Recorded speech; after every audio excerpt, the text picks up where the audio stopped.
নমস্কার, শুভ সন্ধ্যা। ও অন্যান্য ছেলেদের প্রণাম শ্রদ্ধা জানিয়ে একটি রবীন্দ্রসঙ্গীত আমি পরিবেশন করছি।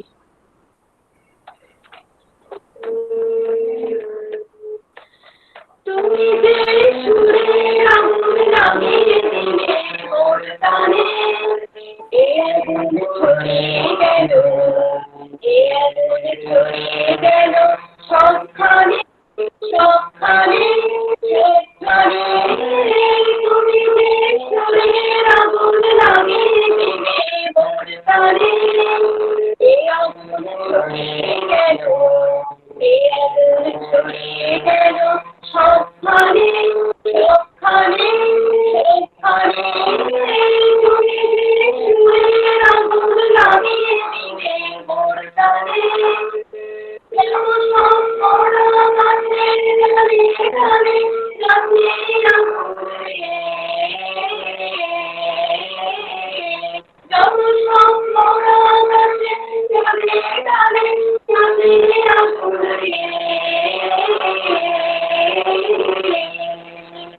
লাফিয়ে আগুন তালে তালে আকাশে পাল তুলেছে তার পানে তার পানে তার পানে। তুমি যে সুরে আগুন লাগিয়ে দিলে মোর প্রাণে, তারা যত অবাক হয়ে রয়েছে, আমার বাবুল হয়েছে। তারা যত অবাক হয়ে রয়েছে, আমার বাবুল হয়েছে।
Thank you, Ms. Banerjee. Next, the welcome address. In this welcome address, I will request Dr. Chitranjan Das, Assistant Professor and Head, Department of Botany, to present the welcome address of this event. Dr. Das, please over to you. Today, 17 August 2020 at 18 IST, as a convener to the National Webinar Committee on Environmental Pollution and Health Hazards. The webinar is being jointly organized by Department of Botany and Internal Quality Assurance Cell of Kulti College, Paschim Bardhaman, West Bengal, India, in collaboration with Friends of Environment, Government Recognized Society, West Bengal, India. Today, 17 August, the 34th foundation day of our institution was established 1986 by the Government of West Bengal, affiliated by the University of Bardhaman, as the only institution of higher education in the Kulti, Barakar, Disargarh, Niyamatpur area, situated in the border zone of West Bengal. Since 24th June 2015, the college has newly been affiliated to Kazi Nazrul University, Asansol, Paschim Bardhaman, West Bengal, India.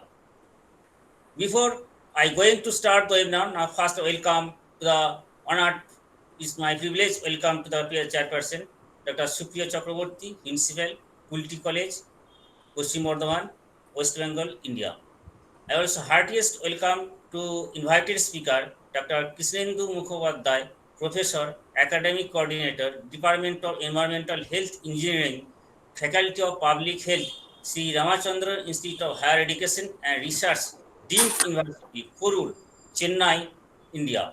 I extend my warm and hearty welcome to Dr. Navakar Mandal, Professor, Head, Department of Environmental Science, Bardhaman University, Purba Bardhaman, West Bengal, India. I also welcome to advisory member of organizing committee, IQAC coordinator, Dr. Arvind Mishra, Associate Professor, Department of Commerce, NAC coordinator, Dr. Swagata Sarkar, Assistant Professor, Department of History, Barsar Rajkumar Rai, Associate Professor, Department of Commerce, and Joint Convener Mudhumita Rai Gupta, SAT Department of Botany. I also warm and hearty welcome to other members of the organizing committee from the different departments in our institutions. I am thankful to welcome our respected colleagues, other faculties, students, and all other staff in our college, learned member of the governing body, alumni member of the student of Kulti College, Paschim Bardhaman, West Bengal, India. I also welcome to all the participants from different institutions of academic, researcher, and students, as well as other interested people of this webinar, national webinar from abroad, as well as different part of our country. I also welcome to all members of Environments of Environment, a government recognized society, West Bengal, India. Thanks to a lot of our friends from electronic technical advisory member present in these functions. Today, webinar topic, environmental pollution and health hazards. Pollution is a major concern of new civilized world, which has a serious toxicological impact on human health and the environment. Nowadays, environmental pollution are responsible for adversely affecting the health hazards of individuals and communities, and the effects are most obvious in developing countries. And environmental hazards has the potential to threaten the surrounding natural environment and adversely affect human health, like occupational health hazards may be biological, chemical, physical, biochemical in nature, and also traditional hazards of poor sanitation, shelters, as well as agriculture, and industrial contamination of air, water, and pollutions, land. From early life, some of the most important harmful health effects due to pollution are prenatal disorders, infant mortality, respiratory disorder, chronic obstructive pulmonary disease, cough, asthma, bronchitis, also lung cancer, allergy, central nervous system dysfunction, cutaneous disease, malignancies, cardiovascular disorder, increase in oxidative stress, endothelial dysfunction, mental disorder, and various other harmful effects. Environmental particulate exposure has linked to increased risk of morbidity and mortality from many diseases, organ disturbance, cancers, and other chronic diseases. The present coronavirus COVID-19 pandemic highlights the need for a comprehensive and integrated approach to human health, enhancing environmental health through better air quality, water, and sanitation, waste management, along with effort to safeguard biodiversity, will reduce the vulnerability of communities to pandemic and thus improve overall societal well-being and resilience. There is an urgent need to create awareness among the various segments of society of the human health hazards posed by pollution, as well as need for the comprehensive development and enforcement of appropriate policies to prevent deteriorating of human and environmental health.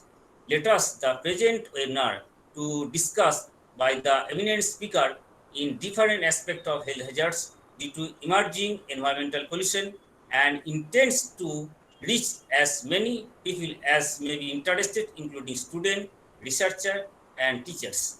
I strongly believe that the invited lectures presentation would generate the tremendous enthusiasm among the participants of different disciplines.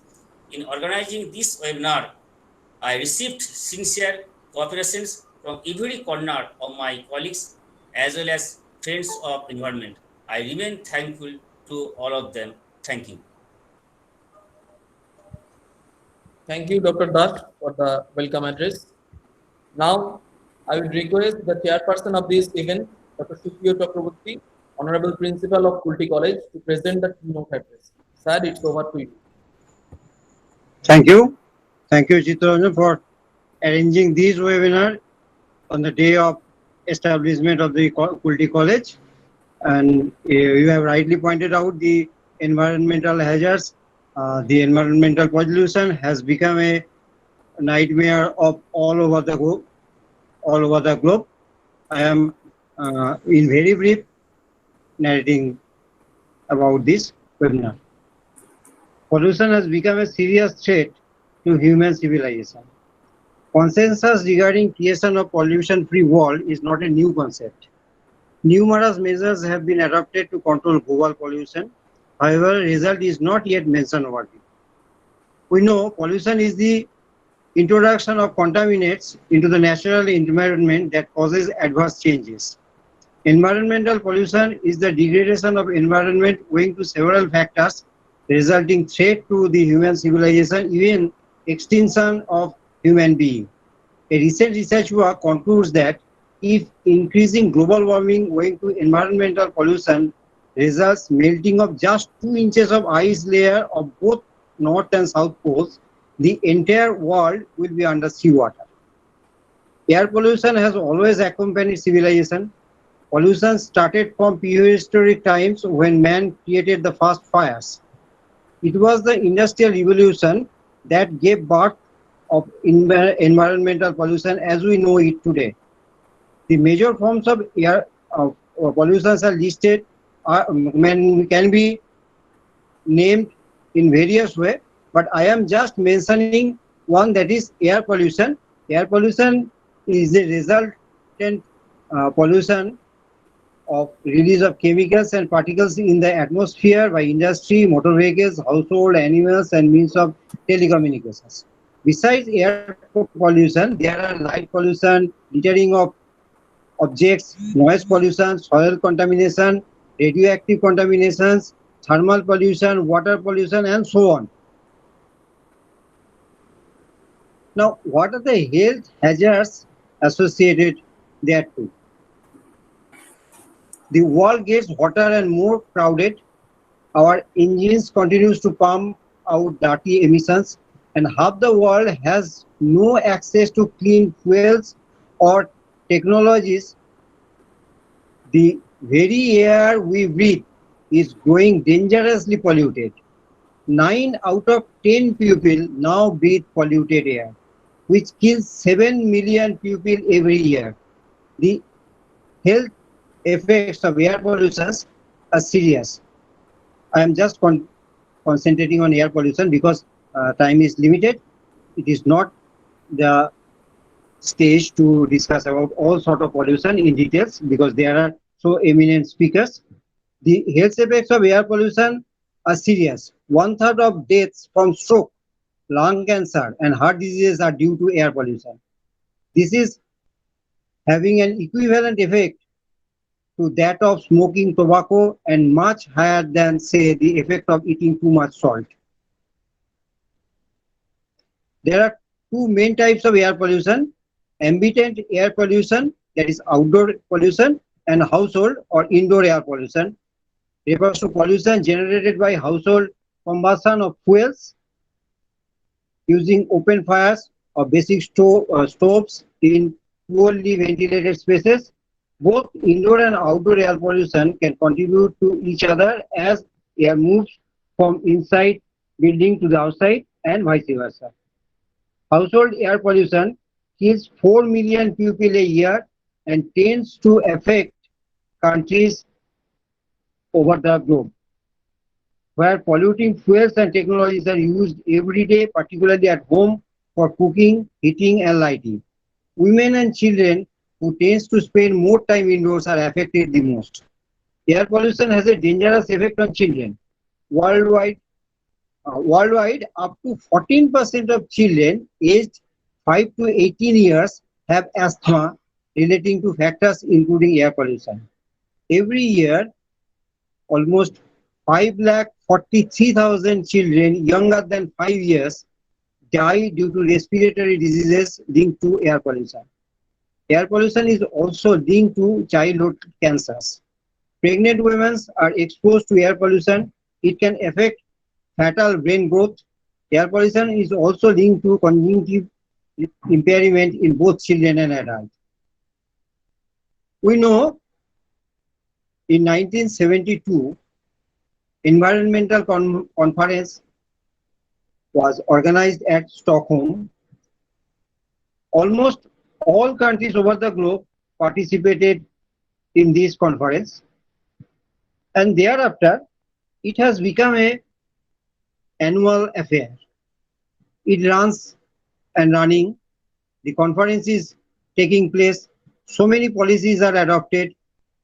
Only in India, as many as 45 acts have been enacted.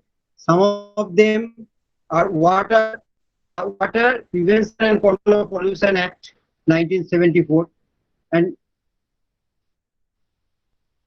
the Environment Prevention Act 1986 and its amendments and so on. There are so many.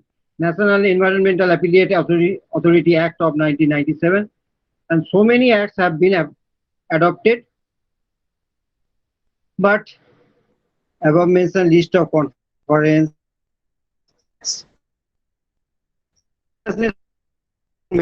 was environmental pollution and its control. However, achievement in this regard has not yet reached the desired level. Deforestation continues. Littering even at the top of Mount Everest is a regular feature. Building of hotel at hill region and seashore without necessary environmental protection becomes a lucrative business trend. Water and air pollution becomes a habitual practice of human being, and it goes on. In West Bengal, under leadership and inspiration of Honorable Chief Minister, Sobusri project has been introduced on and from 19 December 2016. Every child on birth in West Bengal is proposed to be gifted with valuable saplings. It is estimated that there are 15 lakh births in the state every year. It is proposed that seedlings of valuable species suitable to the terrain like mahogany, teak, gamma, sishu, red sandar, rosewood will be gifted to the parents of the child at the time of birth. Along with the sapling, a packet of manure pamphlet with a note of plantation method and care to be taken will be provided.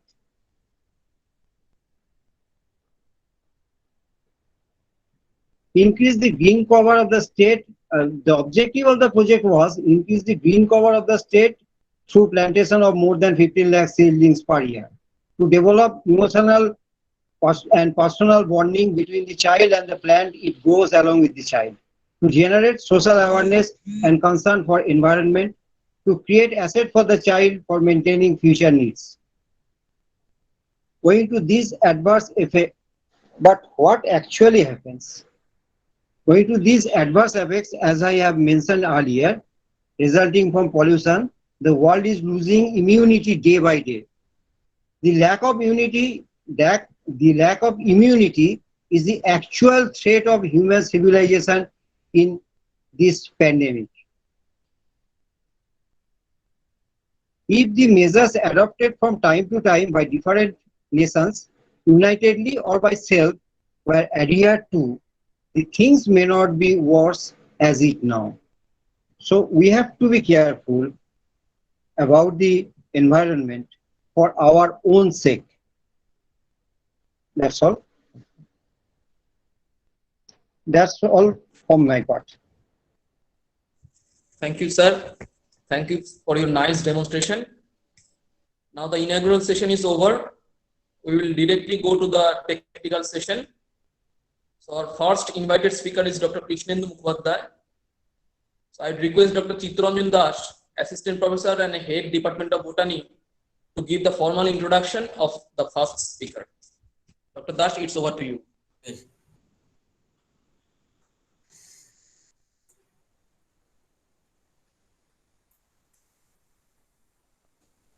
I am audible? I am audible? Yes, audible. It is great pleasure for me to introduce our invited speaker today. He is going to talk to us about the environmental pollution and health hazards. Professor Krishnendu Mukhopadhyay. He was done bachelor degree including BSc in chemistry, BA in English from Raghunathpur College, and master degree in chemistry Inorganic Chemistry, Jhoria RSP PG Center, Jhoria Dhanbad, Ranchi University. He has done his doctorate degree from the University of Bardhaman and collaboration in Shah Institute of Nuclear Physics, Kolkata, in the field of nuclear and analytic chemistry. Dr. Mukhopadhyay is currently working as professor and academic coordinator in the Department of Environmental Health Engineering, Faculty of Public Health, Sri Ramachandra Institute of Higher Education and Research, Deemed University, formerly known as Sri Ramachandra University, Porur, Chennai, India. He also attached with WHO Collaborating Center for Training, Occupational and Environmental Health, second in Southeast Asia. He has been attached with also SRU ICMR Center for Air Quality, Climate and Health. He has guided more than 46 students for dissertation paper of undergraduate, master degree and certificate course students. He has published his research work 30 various peer-reviewed national international journals. He has also published 40 national international workshop, symposium and conference. Today, he also guiding 5 PhD students. He also attached with 16 national international projects as principal investigator and co-investigator with ICMR ad hoc project, UNEP, WHO project, co-investigator of NIA, USA, and he has published 6 books. He also appointed as an expert member and academic council and board study faculty of public health of different body in the universities. Ramachandran Institute of Institute of Higher Education and Research, and also involved in member of International Commission of Occupational Health, Switzerland, appointed as a master member of International Society of Exposure Science and Harden, USA, member of American Industrial Hygienic Society Association, USA, and member of American Chemical Society, USA, Academic Council of Indira Gandhi National Open University, India. He has served as advisory member of Friends of Environment Society, West Bengal, India. He has been appointed as expert project scientist, Institute of Wetland Management, Ecological Design, West Bengal Pollution Control Board, Kolkata, West Bengal during 2002 to 2003. He has published in his research work in most important journal such as Lancet Respiratory Medicine 2019, Journal of Science and Technology, Journal of Applied Toxicology, Environmental Research, Annals of Global Health. He has been nominated as a reviewer of reputed publication of international open access journals. He also has been delivered several invited talks and keynote address in national and international conference. Has also involved in several social service activities to university and also creating environmental awareness campaign. Has a rich experience of teaching, research, and consultancy work nearly 15 years about. He has been attended more than 95 workshop, conference, symposium, and training. Now I requesting Professor Mukhopadhyay to deliver your lecture in this webinar. Thank you.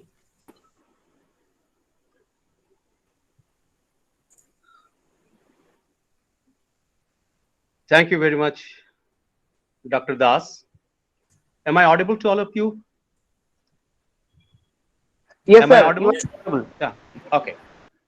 Thank you very much, Dr. Das. Estimable President, Sri Maloy Ghatok, Honorable Minister in Charge, Government of West Bengal,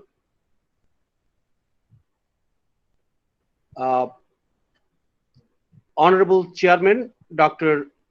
Supriya Chakraborty, Principal, Kulti College, Honorable Dr. N.K. Mondal, Professor and Head, Department of Environmental Sciences, the University of Bardhaman, respectable organizing committee members, both from Kulti College and Friends of Environment, participants, friends, sisters, and brothers.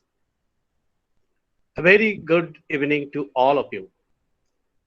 I feel honored to be here today in this prestigious platform. Let me give 1 minute time to share my presentation.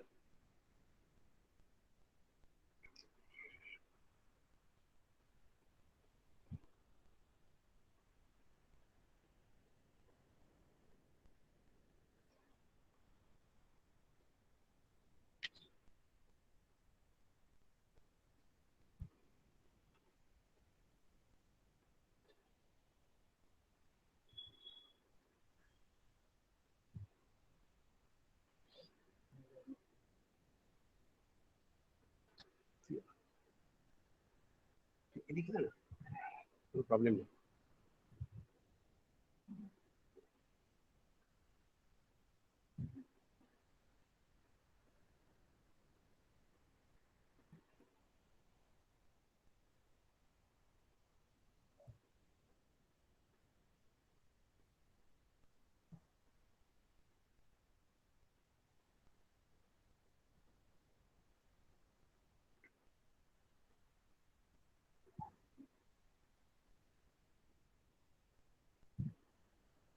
Is it visible now? Yes, sir. It is visible. Okay. Thank you so much. So today I'm going to present my topic on introduction to environmental health. As you all know that how important this subject is, Principal Sir and the other people, those who have talked, like Dr. Das also talked about the environmental condition nowadays and the importance of environmental hazards, health, and obviously the people. So there are the differences, different types of definitions we have. Let us discuss about the definition. In the beginning, it is for the public health perception and from other sorts of opinions and perceptions or the defined structure of this. The first one is the Sorry, sir, for interruption. yeah Uh, yeah Whether Mr. Apurva, whether it is visible fully to your screen? Yes, It is fully visible. yes, yes. Okay, okay, sir. Sorry, What sir. about others? You can continue, sir. Uh, Dr. Das, it is visible to you fully. You can unmute yourself. Okay, Dr. okay, Das. okay, Okay, okay, sir. Okay, sir. Okay. You can Okay, continue, thanks. sir. Thanks. So environmental health is a branch of public health that focuses on the interrelationships between people and their environment, promotes human health and well-being, and fosters healthy and safe communities. This is the general public health perception regarding the environmental health. On the other hand, we have the different types of corners from where we can define it in different way, like science and practice of preventing human injury and illness and promoting well-being by identifying and evaluating environmental sources and hazardous agents and limiting exposures to hazardous physical, chemical, and biological agents in air, water, soil, food, and other environmental media or setting that may adversely affect human health. So you see that these two things are in different contexts, though the objectives is same, but the languages are a little bit different. The first one is actually taking care from the public health perspective directly. The other one is from the industrial hazard setup or industrial hygiene setup, where we can define environmental health in these two forms. Where WHO, they have given the definition, it is a different kind, but obviously they have taken the points same, but in different way they have defined it. Environmental health addresses all the physical, chemical, and biological factors external to a person. This point to be noted, external to a person, and all the related factors impacting behaviors. It encompasses the assessment and control of those environmental factors that can potentially affect health. It is targeted towards preventing disease and creating health supportive environments. And this definition excludes behavior not related to environment, as well as behavior related to the social and cultural environment and genetics. When we are talking about the definition of the health, environmental health, occupational health, public health, in fact, we are talking the overall health structure. And in this case, not only the physical behavior, mental condition, we have a social structure which is also incorporated in the form of hazards. We are talking it as psychosocial hazards, which is getting prime importance nowadays in science. According to WHO, the why do actually we address it? That's the point. Why do we address environmental health? This is why it is so important to all of us. So you see that WHO estimated 12.6 million people died as a result of living or working in unhealthy environment, and nearly 1 in 4 of total global deaths are because of environmental health. So it's a serious data that we have to take care. By focusing and reducing environmental risk factors, nearly a quarter of global burden of disease can be prevented. So we have a lot of responsibilities. The responsibilities is stretched not only from the academic institutes, but also from different research institutes, as well as from the common people. We expect a lot. Here are some of the data that is given. Even the data, it is from Geneva. It is reported on 15th March 2016, but the data is from 2012. Then some important components of environmental health. What are these things? Actually, we should be very much familiar with these sorts of components to describe overall structure of environmental health. First of all, it comes environmental epidemiology. This is getting very, very important momentum nowadays. A very, very important role they have in the form of interrelationship to establish the relationship between human health and environmental exposures. A lot of colleges, a lot of medical institutes, they have given the priority of this particular subject. Even today, the environmental health is taken a separate kind of subject where this is one of the prime subjects. Toxicology, the other one, a discipline of environmental health which deals with the study of how environmental exposures led different health outcomes. So you see that these two subjects are like just two brothers. They are very much close to each other in terms of explaining the health effects, in terms of explaining the exposure behavior, the dose, and health outcomes. Then exposure science. Exposure science is also one important discipline which studies human exposure to environmental contaminants. So this is very much studied in industrial hygiene segment, as you all know. And not only for that, even for today also, we are calculating the dose. Even for coronavirus also, we are talking about the dose, how much dose you have, whether the dose is too high, too low. So then the effects are according. Even if, today, a lot of other issues are related to, but this is also one of the important factors, the exposure, how much exposure is there. The environmental engineering, the study of scientific and engineering principles for the protection of human populations from the adverse factors. And this particular segment is also well accepted in industrial hygiene sector. When we are talking about the AREC principle of industrial hygiene, AREC, when anticipation, recognition, evaluation, and control. And in the control sector, basically these environmental engineering people, they can save a lot of exposure to the people or those who are working, particularly in the occupational health sectors. Environmental law, obviously, when all other things are so getting important, why not this one? This is the compliance. We have a lot of institutes from the government side. Central government, state governments are having their roles in controlling or they are combating these sorts of exposure profiles.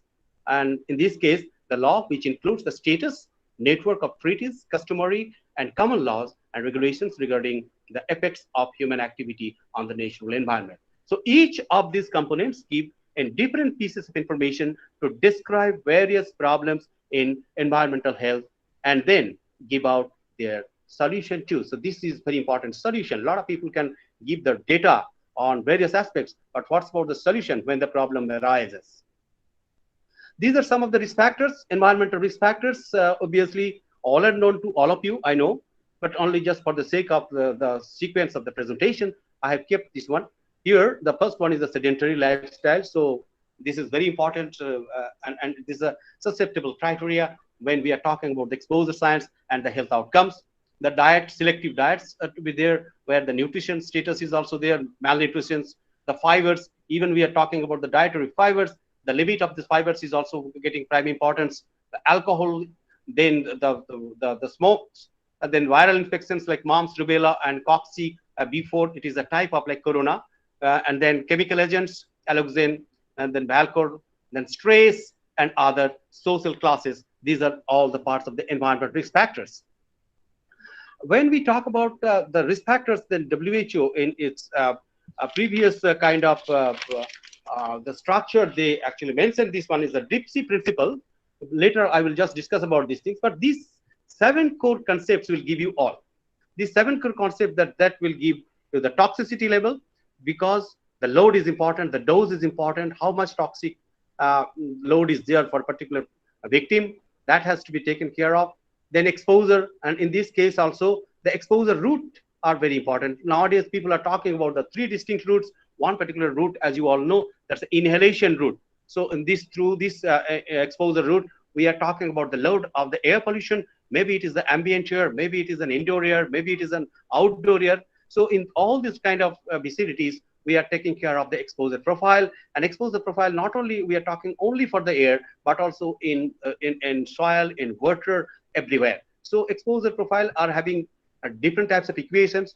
It is actually there, it is well studied in the subjects of environmental sciences today. And from there, toxicity and exposure are also having very good interrelations to each other. The other one is the dose and response. And dose and response curve is very important to give the permissible limit exposure. Whenever we are talking about certain exposure, then people are asking about the limit. What is about the limit? And as you all know, that when we are talking about air, water, all these things in our country, we are talking about the CPCB. We are also taking a lot of permissible exposure limit from OSA, Occupational Safety and Health Administration, USA. We are also talking from taking these principles from ACGIH, American Conference of Industrial Governmental Industrial Hygienists, USA, and both these bodies are working for NI for government of USA, United States, and these are functioning for EPA, Environmental Protection Agencies, as you all know.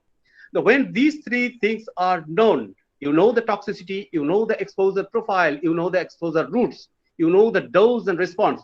Obviously, the other important factor has to be accounted for, and that is the individual susceptibility. If all these things, 3 things are common for a common group of people, you can see the effects are different. So in this case, the individual susceptibility is creating a very important role, where the genetic polymorphism probably is one of the very important the parameters describing these 3. The other one is the risk and benefit. And in fact, risk and benefit, while discussing these things, we need to have a little bit of knowledge on industrial hygiene, where the risks and the benefit, the cost benefit analysis is also given there. And in this case, the risks are whether this can be easily estimated by means of your quantitative measurements, or by means of semi-quantitative measures, or in some cases to reduce the cost, whether some qualitative assessment criteria are there, we can find risk and benefit in the statement. Then environmental justice, obviously it is directly related to the law. I cannot make the other common people victims. If a person is getting a lot of profit from their business, but in the form of their business, they are emitting a lot of things. Even government sectors are also emitting a lot of hazards, as you all know. It may be from the thermal power sections, from the cement factories, from different manufacturing factories, and these particular emissions are the cluster, or these are the combinations of a lot of organic and inorganic chemicals, and these are actually deposited, or these are directly inhaled through the air, and the people are getting sick. So these are some of these things. For that, we need proper justice, and this particular justice should come from the state directly. Then other one is the community resources and action. In this case, the community resources and action, I would prefer to go for the education, community-based education. In this case, it is not the formal, even informally, a lot of NGOs in the country, like today, our friends of environment, they are getting momentum in educating people, and I like it, the approach they are doing. Every day, every moment, they are giving some sorts of education to the people, and it should be accepted well. So in this case, through the education, some sorts of policies would be there, attached to there, and in this case, we all can make a certain kind of chain of custody in the sense to take the responsibility and to hand over the responsibility to others, those who are expertise in these particular zones. Then the other form of the environmental health, this is the deep sea principles. Environmental health indicators, you can see here the 1, 2, 3, 4, 5. These 5 important sectors, which will actually give you the scope to go for the action. The first one is the driving force, which includes population and economic growth, technology, etc. So increasing population, I think nowadays it is almost 1.38 billion people in India. Almost it is going to touch 8 billion people in the world. And this particular population growth, they are according to their own infrastructure. They are making a lot of industries for their economic growth. They are also implementing a lot of technologies. And these are the three main factors which actually driving to make some sorts of solutions to safeguard. In this case, the pressure is there. In that case, the pressure is the production, consumption, and waste release. Particularly the waste management cell. This is also one of the important sector where these waste are actually subdivided into three distinct parts. One particular part, as you all know, this is actually the municipal solid waste. That's the domestic waste. The other one is the industrial waste, and the third one is the biomedical waste sector. And three distinct kind of laws and rules are also there. And one is from the biomedical waste sector. You know that 1998 population is very important. Then for medical waste, the hazardous waste 2016 also, there is 2016 hazardous waste management section, and then solid waste management 2000 or 2016. So these are some of these areas which are very important, which are actually at par the definitions and the perception given by the WHO. And state, which are natural hazards, resources, and pollution, the different types of natural hazards. You know that if you just talk about the hazards, generally 5 or 6 classes of hazards we discuss. The physical hazards in the form of your light, in the form of your fire, electricity, then the noise is a factor, the heat is also a physical hazard, the vibration is the physical hazards. So all sorts of hazards are also taken care of in the form of hazards. And some hazards are natural, some hazards are actually anthropogenic. The people are actually creating these things. These are the form of the physical hazards. The chemical hazards is a load is used. Millions and millions of chemicals are there in use in the world, and the toxic effects are obvious, as you all know. The other one is the biological. Obviously, now we are the sufferer because of this particular thing. Still, we don't know how to get out from this particular pandemic. And obviously, 1 or 2 slides I have kept for these things to discuss with you today. The other one is the ergonomic hazards. This is another kind of important segment where the posture science is important. Postures, the people, I was talking about the people, those who are actually sitting, sedentary life, or the people, those who are working for hours and hours, particularly in the IT sectors. If you go 12 hours to 18 hours, the workers are working. The payment is very good, but at the same time, they are losing their actually life because of this particular section, and that ergonomic hazards has to be assessed properly. Then other one is the psychosocial hazard. It is under control in so many countries, but still in so many so many countries in Southeast Asia, this is getting some momentum, and obviously we need to have certain very, very stringent compliance on that particular factor.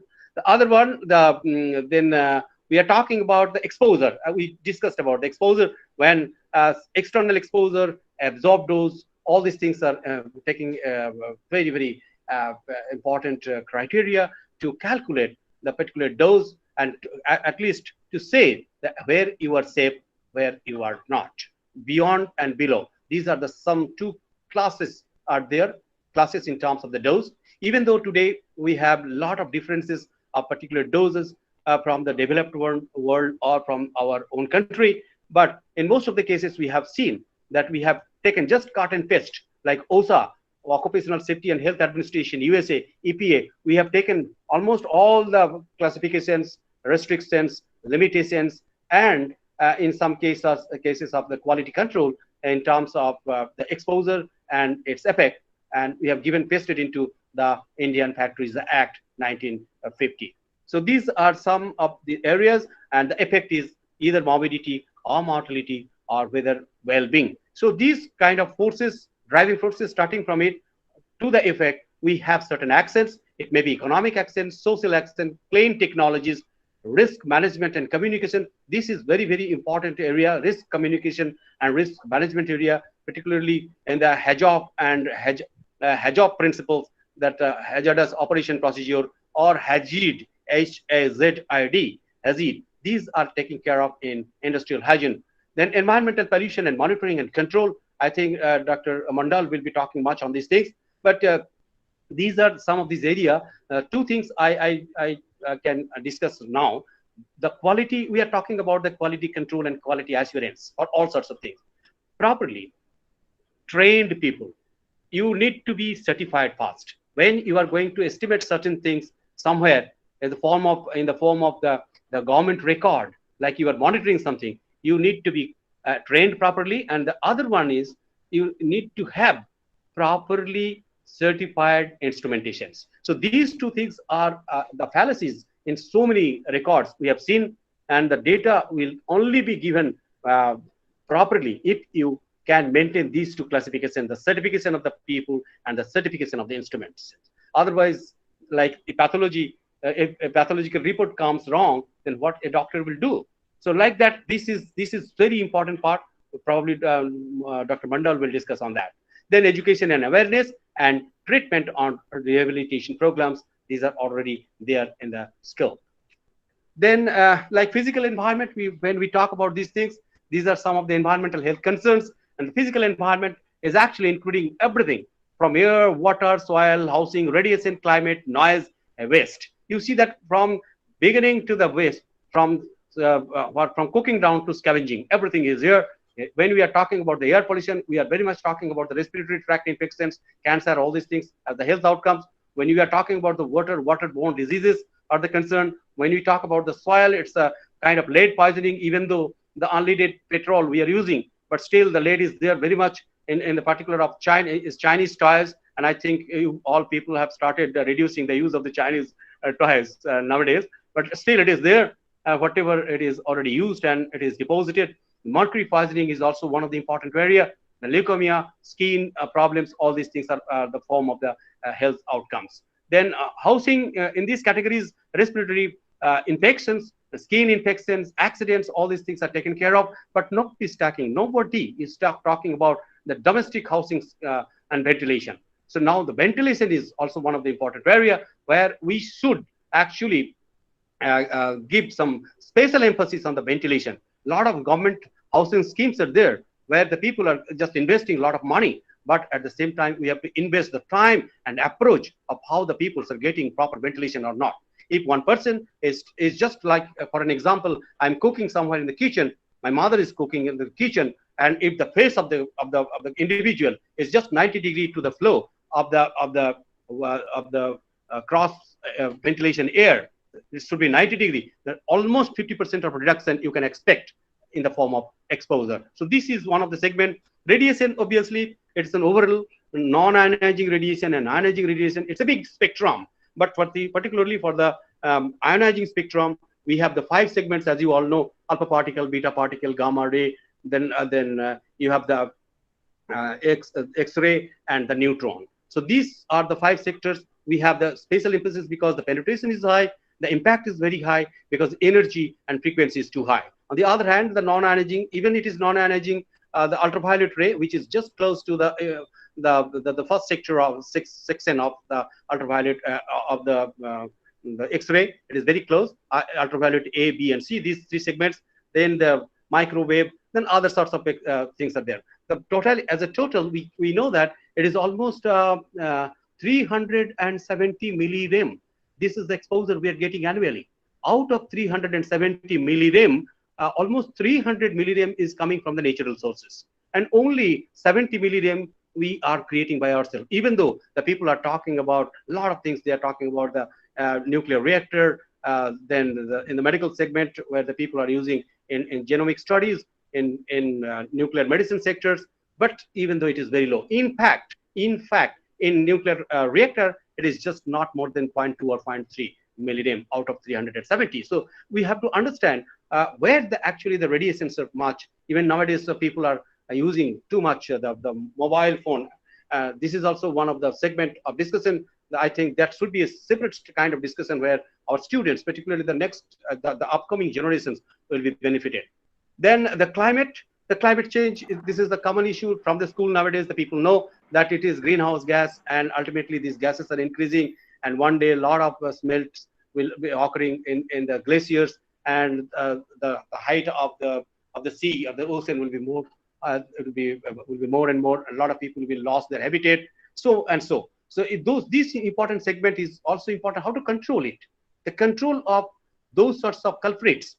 As we know, as we have identified, then it is our responsibility to make some kind of slow growth of those sorts of culprit. So how to do this? In fact, we have to do this. We cannot stop everything in one day, but we have to make some kind of statistical calculation how to balance these things. So this is one of the area in the climate change sector we need to go for, which is directly impacting the environmental health. Noise is also another hazard, and this is the only physical hazard which is included even in CPCB. In the form of the CPCBs, that we have the 12 chemicals lists, and there they have included noise. And in this case, we have a certain kind of disparities in terms of the occupational noise exposure assessment, and for the common people, when they are in a silent zone, when they are in industrial sector, when the people are there in the residential sector, or the people are there in the commercial sector. So distinct kind of radiations they have given. In that case, it is the range is only from the 45 to 75 decibel. But when you are talking about the exposure profile in the occupational sector, it is already there as 85 to 90 decibel. 90 decibel is the OSA. SCGIs, they are giving 85 decibel, and there are a lot of other sorts of rules and regulations there, where we can maintain the noise which is below permissible limits. So, and the waste, obviously, this is another one. Different types of waste we have. As I was talking to, the three distinct criteria: hazardous waste, like the solid waste in terms of municipal waste, or the solid waste in terms of your biomedical waste. The different rules and regulations are there, and we should follow those things to have a better health.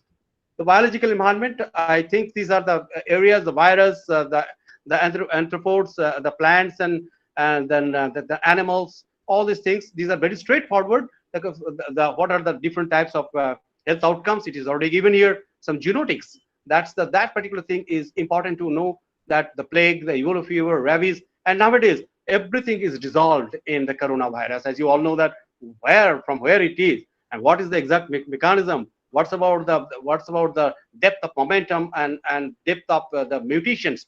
These are all the part of the research, and we are all waiting for the vaccine, proper vaccination of all these things. So ultimately, you see that whenever we are talking a lot about these issues, that sources, once sources are identified, that should be identified and evaluated properly, and we should get proper control measures. The other one is the psychosocial environment and health.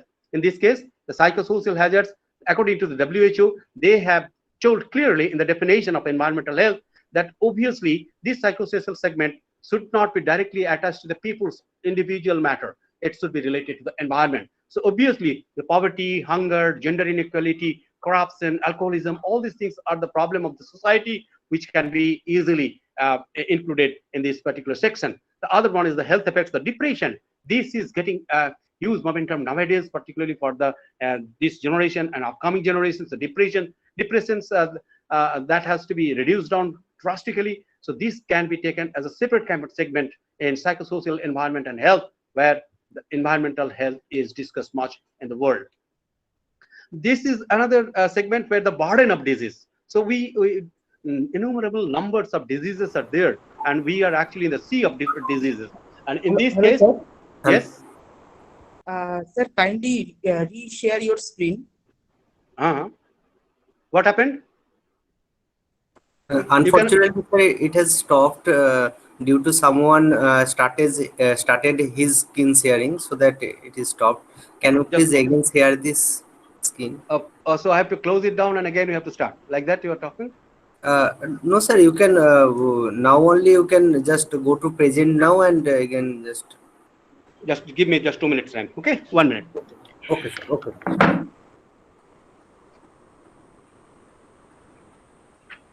Participants are requested to not to share his screen, his or her screen.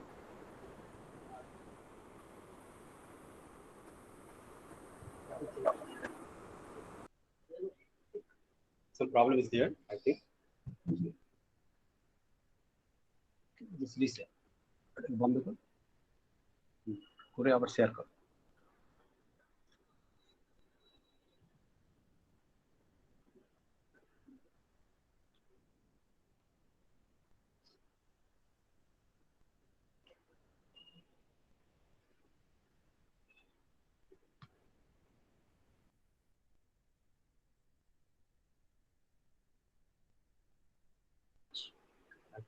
on call.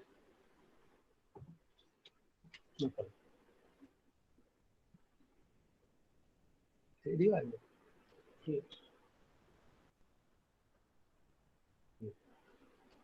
Start.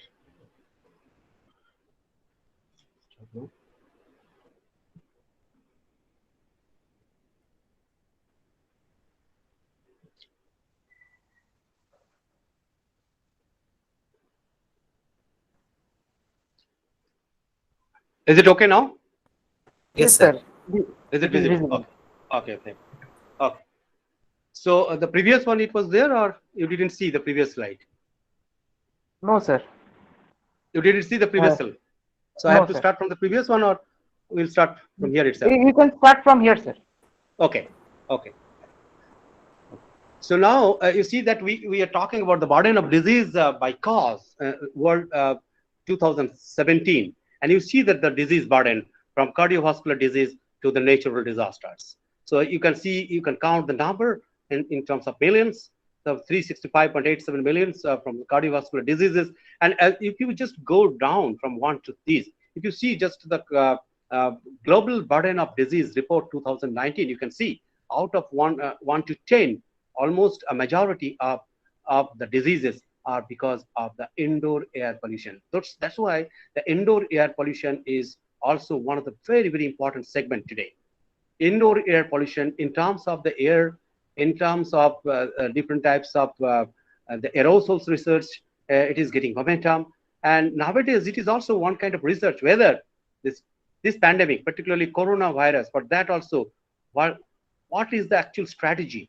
Why we are banning the N95, that kind of that filter mask? Why we are banning it? Whether the deposition is there and it is staying in the filter itself, whether the students or the researchers, those who are taking different types of filters and by using motors, they are actually capturing the air and the deposition is taking place in the form of mass, whether in that particular mass it is deposited, this virus is deposited or not. So this is also one of the important factors, and it will be added probably in the next run of global burden of disease. This particular segment will also get some importance. Then the concerns. Basically, when we talk about environmental health, the concerns are this: air quality. Whether air quality is, in fact, nowadays for the last 5 months, air quality is getting better and better. What's your opinion? So in this case, why? It is because all those industries are closed almost. People have stopped their daily kind of routine businesses where they are using a lot of smokes, a lot of emissions. So air quality is now controlled, but we do, even for the sake of better air quality, we don't want to stop the business. We should see the lovely and dynamic world. So that is not now, unfortunately. The second one is the climate change. Obviously, this climate change is every time, whenever we are going to talk about, or we talk about the environmental health issues, the climate change is one of the important pillars of discussion. In this case, it includes all the concerns which are regarding climate changes in our environment. It deals with the effects of those climate changes on health. And in this case, not only the segment of certain kind of particulate matters we are talking regularly, we are talking about the carbon dioxide emission, but also you have to think of the proportion of the carbon dioxide, what is already present in air and what is increasing nowadays, whether this particular proportion is impacting the marine water system or not, in the form of pH, in the form of, like, as you all know, the COX, NOx, and SOx, all are giving like that, like carbonic acids, or the SOx and sulfuric acid, sulfurous acid, or like the NOx in the form of nitrous acid, nitric acid. All these things are depositing, and whether these are creating some problems in terms of the pH, which is a very, very important criteria. The other one, the people are not talking much on the El Nino and La Nina, and these two issues are also getting momentum. And the other one is the physical environment of the whole globe and the chemical environment of the overall globe. There should be some kind of parity, or particularly for the discussion, where these two things are having proper balance or not. And that is, I think, that particular balance is already distorted a lot. Disasters preparedness, obviously, it's another kind of concern, deals with the concerns regarding natural disasters and the response system regarding the disasters, the food safety, the hazardous material, and the housing. As I talked about the housing, in that case, everywhere we are talking about the housing, but we are not talking about the ventilation characteristics of the housing that should be included. Then solid waste management system, we discussed about it. That this should be a practice of the people. In Japan, if you go there, you can see that everywhere it is clean. Then why not for us? A basic education is needed for this particular thing. All sorts of environmental health, little bit of industrial hygiene, all these things should be included in the syllabus, in the school curriculum, so that a student can teach their family members also. So it will be spreaded across. It is not a kind of only for the sake of some presentations, we'll talk about all these issues, but it should be our inherent practices. And these sorts of practices should be done only by the academic institutes. And the huge role is there upon you. And toxic chemical exposures, protection from various harmful chemicals which can reach to us through different consumer products, workplaces, housing, water, air, or soil. In this case, you know that we are talking about the control measures. As I discussed already, the control measures is one of the segments of industrial hygiene. But in this case, the engineering control, the administrative control, and the PPE. The PPE, the personal protective equipment, is not at all the control fully. It is you can say that it is a stopgap arrangement. So in this case, we have to choose the right thing at the right time. And this right thing at the right time, nowadays you can see a lot of doctors, they're taking the PPEs, but they're dying. Almost 200 doctors we lost in the country, several hundreds nurses, number of police personnel, and some people, those who are directly attached to the COVID patients, are dying. They are having these things. But I think there is some problem. I can give one example in this case where the fallacy is. Like when the people is using a mask for the air exposure and others, they don't know about a lot of people, they don't know about the respiratory fit test. This is very important. How these things are going to be fit. Each and every mask cannot be fit with the different geometry of the face. So in this case, we have to check. The respiratory fit test is one of the important. When the people are working in the organized sector, they use it, but in unorganized sector, it is not there. And then what's about the common population? Those who are at stake now, and they have the mask, they don't know actually which one is the better, which particular mask is needed when we will go to the work, which one it is needed when we are in the community. So this specification is very important to understand, not only in the quality of that particular substance, but also in the quality of use. There should be certain kind of the education or training.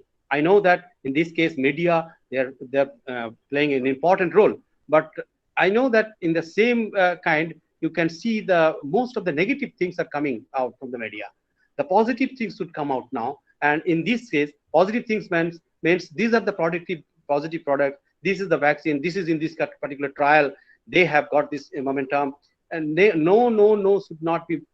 We should say no to the no's now. So in this case, we have to make some kind of positive attitude. And as you all know, for any sorts of health outcomes, the psychological state of mind is a very, very important tools. Then the vector controls includes, that is already there in the practices, the cockroaches, rodents, and others. But why these things are given here, like land use, liquid disposal system, medical waste disposal system, noise pollution, radiological health, safe drinking water, childhood lead poisoning, arsenic poisoning, and so on. These are all the parts which are giving you the cumulative effect of the environmental health. So all sorts of things, again and again, we are saying that we are in the sea or we are in the ocean of pollutants around us, and we need to know that which one is the priority area to discuss. In our area, maybe one particular priority which may be different from the other area. So this, according to the priority area, we have to find out the solution to come out from these particular culprits. These are some of the major air pollution. I'm not going to discuss this too much because Dr. Mandal will be, I think he will be talking about this. But what we have discussed and what we should go for, in this case, you can see that the last three lines, like the volatile organic compounds, greenhouse gases, that is in the form of carbon dioxide nowadays, and the chlorofluorocarbon atoms. In this case, the Montreal Protocol, the ninth one, Montreal Protocol, they have clearly stated, probably 2009, 31st December, up to that you can use carbon tetrachloride as an industrial solvent. After that, it should not be there in the market. But anywhere you go, that it is a very nice industrial solvent, and but it is a carcinogen.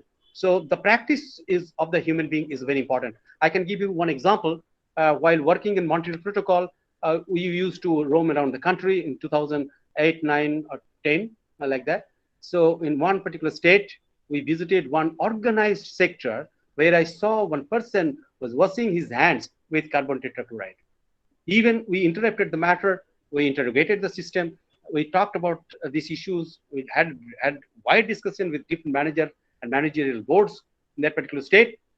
I heard that that person died in cancer after 2 years of a visit. So these are the things which are actually happening, which even we all know that carbon tetrachloride is a very good solvent, but you should not forget about the ozone depletion matter from here.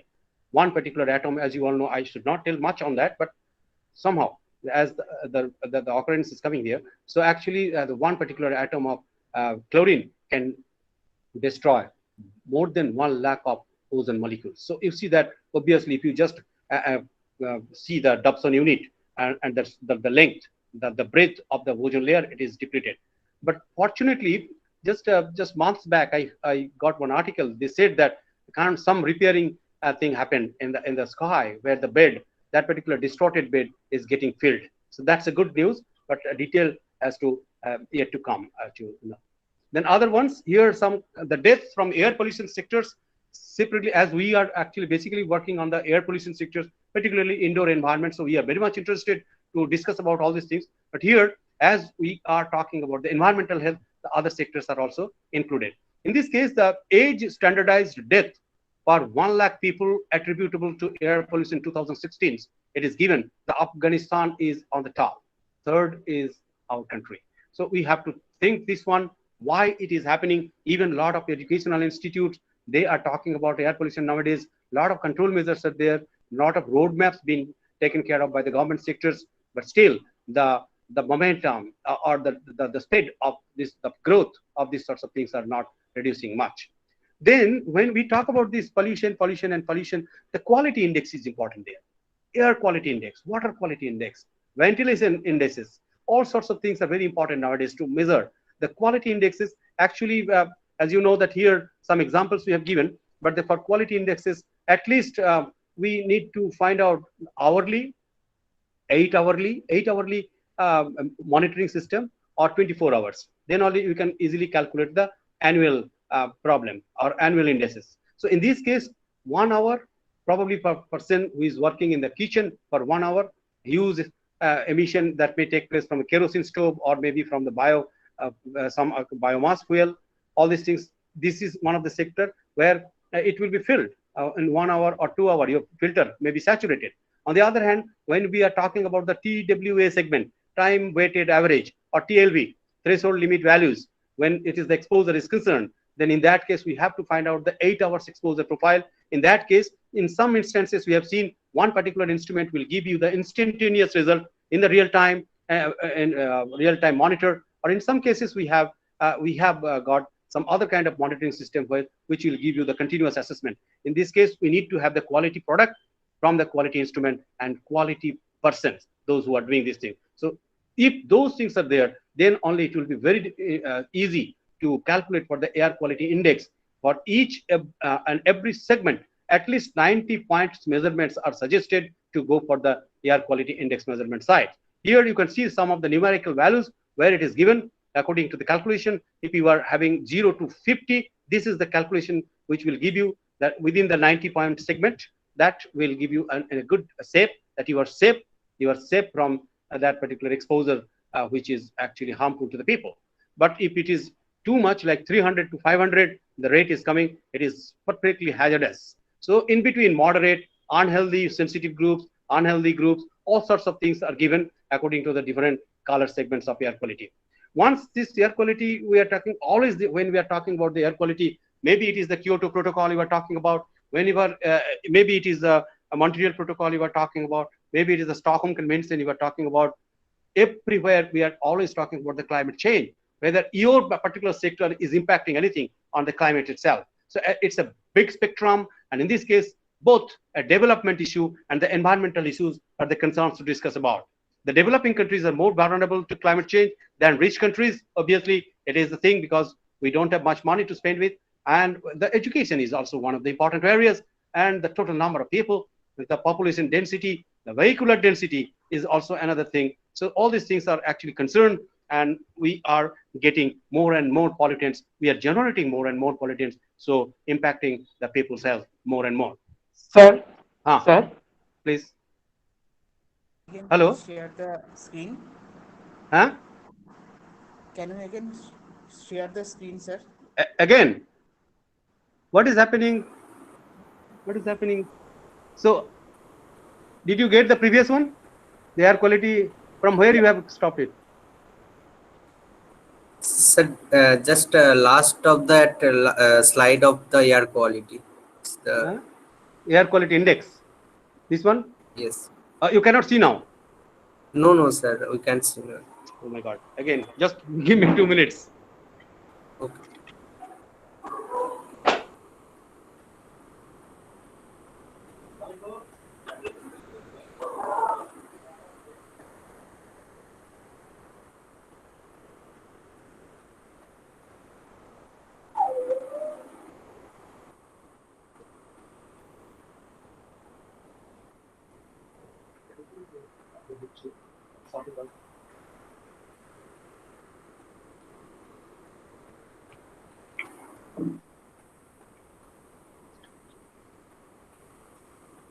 sorry, sir, for this interruption.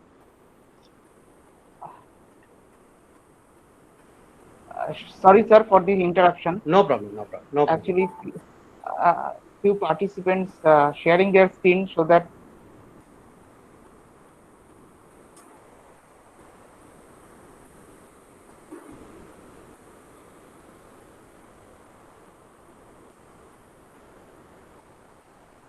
we are requesting, please don't share your screen, and you can, so that all can enjoy that lecture.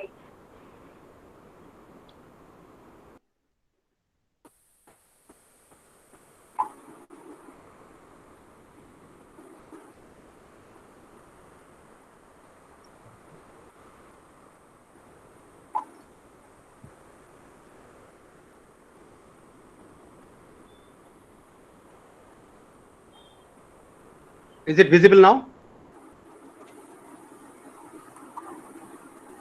Yes, sir. Is it It is visible? visible. Sir, Yes, it sir. is It is visible. visible. Okay. You can So proceed. I was sir. talking. Yeah, I was talking about the air quality index actually. So whether you have heard my lecture or the problem was in both. No, no, sir. Okay. We heard your lecture, sir, only the So then, presentation. so then I can skip this one. Yeah. Yes, So sir. I Yes, can sir. skip these things. Yeah, I've already. So I was talking about the climate change. Yes, sir. I was talking about the climate change. Okay. Okay. Actually, if I lose my momentum, then it's a difficult thing. Some flow is a problem somehow. Thank you. So this is when we were talking about the climate change issue. We were talking about these sorts of things, that climate change undermines the environmental determinants of health. So without effective responses, climate change will compromise these sorts of points. The first one is the water quality and quantity, contributing to a doubling of people living in world water-stressed basins by 2050. This is very important, and also not only from the college level but from the schools level, we are asking students use water effectively. That is more important. Don't waste water at all. Not a single drop should be wasted. So, and not only the water, but the quality of water is also another part. As you all know, that the percentage of the drinking water is too short, even less than 1% now. So, in this case, we have to restore it properly, scientifically, and you have to use smartly. Smart generation will do so, I know, but still, this is the point. The food security in some African countries, yields from rain-fed agriculture may halve by 2020. So this is the year. So probably this is the indication from other sides. We are getting bees 2020. Bees means it is another poison probably. So we have got it already. Poison plus poison. Somewhere we have to take care of all these issues. It is not the matter of joke, but it is the reality. The statistics is telling all these issues, and the environmental health is impacting. If the environmental health is not there, not proper, then how can we be healthy? So in this case, these are the problems we have to sort out through our different technological advancement, intellects, and research. Then the control of infectious disease, increasing population at risk of malaria in Africa by 170 million by 2030, and at risk of dengue by 2 billion by 2080. Fortunately, they have not added the corona because at that particular time it was not there. Corona was there, but this particular pandemic was not there, and that's why they have not estimated it. So probably it will come first, then the other things will come like dengue and malaria and all others. Protection from disasters, increasing exposure to coastal flooding by a factor of 10, and land area in extreme drought by a factor of 10 to 30. These are all some kind of statistical progressing. Then the IPCC working group on regional climate projections. Here in this case, the IPCC working group on regional climate projections and their use and impact and risk analysis studies have formed the basis for all analysis. The context and process of global climate change, its actual or likely impacts on health, and how human societies should respond to it is matter of serious concern to the whole world, and the global climate change would affect the human health through different pathways of varying complexities, scale, and directness, and with different timing. So these are some of the straightforward statements. Even though these are straightforward, we need to know the risk analysis studies. Risk analysis is very, very important. Now, the biology, the subject biology is getting very, very important role, and the students, their researchers are doing very good things. And now the subjects are not at all discrete, what I can see. It is not the nuclear scientist, not the biological scientist, not the mathematicians, not the physicists, chemists, etc., etc. Now it has become a kind of addendum of all. It's a science, and basically the students are all coming to make the people green, the world green, the environment green, whatever their main the core subject is. This one, the major 5 critical health issues identified: the health related illness and death. Obviously, so many researchers, they are doing the research. I will give you some kind of priority list where the researchers are going nowadays. Health effects related to extreme weather events. This is also very known effect, all you know. Health effects related to air pollution. This is also the well established in the form of the global burden of disease. WHO, they are also decorating these things in different strata. Decoration means it is not the unwanted wordings or unwanted data. I'm talking about its arrangement. They are doing such a nice arrangement from different types of model works, and actually it is coming very truly that if your resolution is perfect, then where you are, what are the risks of environmental exposure you have in your own vicinities. Waterborne and foodborne diseases, vector-borne and rodent-borne, all these things are well established. So the potential climate change impact, these are having different types of arrows you can see, from health impacts, agricultural impacts, forest impacts. In particularly the forest, actually we know that it should be almost 33% generally people expect, but in India I think we are almost 24.6% now. Just a decade back it was less than 22, but a little bit of development that occurred. It's a good signal. The water resources impacts on coastal areas and species or natural areas. These are all the core area subjects the students are actually reading in environmental science, and this should have been there the years back, decades back, in fact, to get this sorts of momentum what we are getting right now. The WHO estimates the warming and precipitation trends due to anthropogenic climate change of the past 30 years have shown that it claims over 150,000 lives every year. This is one of the important statement from WHO, and so we need to have go for the proper understanding and proper control measures for any sorts of exposure profiling. Then some kinds of impacts. It is just in the nutshell. It has given the global climate changes affects temperature, sea level, precipitation. All we know, the storms, heat, vectors, vector-borne diseases, or the vector biology impact, the air pollutants, food supply, civil conflicts, and ultimately the effects will be in terms of morbidity, mortality. Then morbidity, mortality in terms of heat also, the infectious diseases, respiratory diseases, malnutrition, morbidity, mortality, and displacement in terms of the civil conflict. That is also one of the psychosocial hazard. The other ones in the medical and physical health, these are actually the overall overwhelming health. They will be talking about the change in fitness and activity level, health-related illness, allergens, all sorts of things are there. In this case, These are all impacting the climate changes. These are all the impacts of the climate change. And mental health is also one of the issues where this is increasing. The cases are increasing from the depression to the suicidal tendencies. All sorts of things are happening nowadays. How to control these things, whether these things are specific or from the specific species. This is the matter of research also. We need to know these sorts of research also, and we can control the environmental health outcomes in terms of the health effects. Community health is another part where, and these are we have already discussed. Now this is the table which I have made, that we have seen, I have taken from somewhere, and that this is the area actually we have to discuss. We have to concentrate where the research area on heat related illness. When we are talking about the environmental health, the heat stress is the part one. Then other one is the weather extremes. The next one is the air pollution research. The other one is the waterborne and foodborne, and the next one is the vector-borne and rodent-borne diseases. So if you just make the clusters, it is very difficult for the time limitation. I cannot go for each and every discussion of these things, but these are the points where actually we need some kind of things. The recommendations for further studies, I cannot read everything, but the points are important. The expertise from many disciplines is required to solve these important issues related to climate change. It is true. It is not only the academic institutes, from the government side, from the administrations, from IITs, some technical institutes, several institutes they can do. Early warning systems, it is important.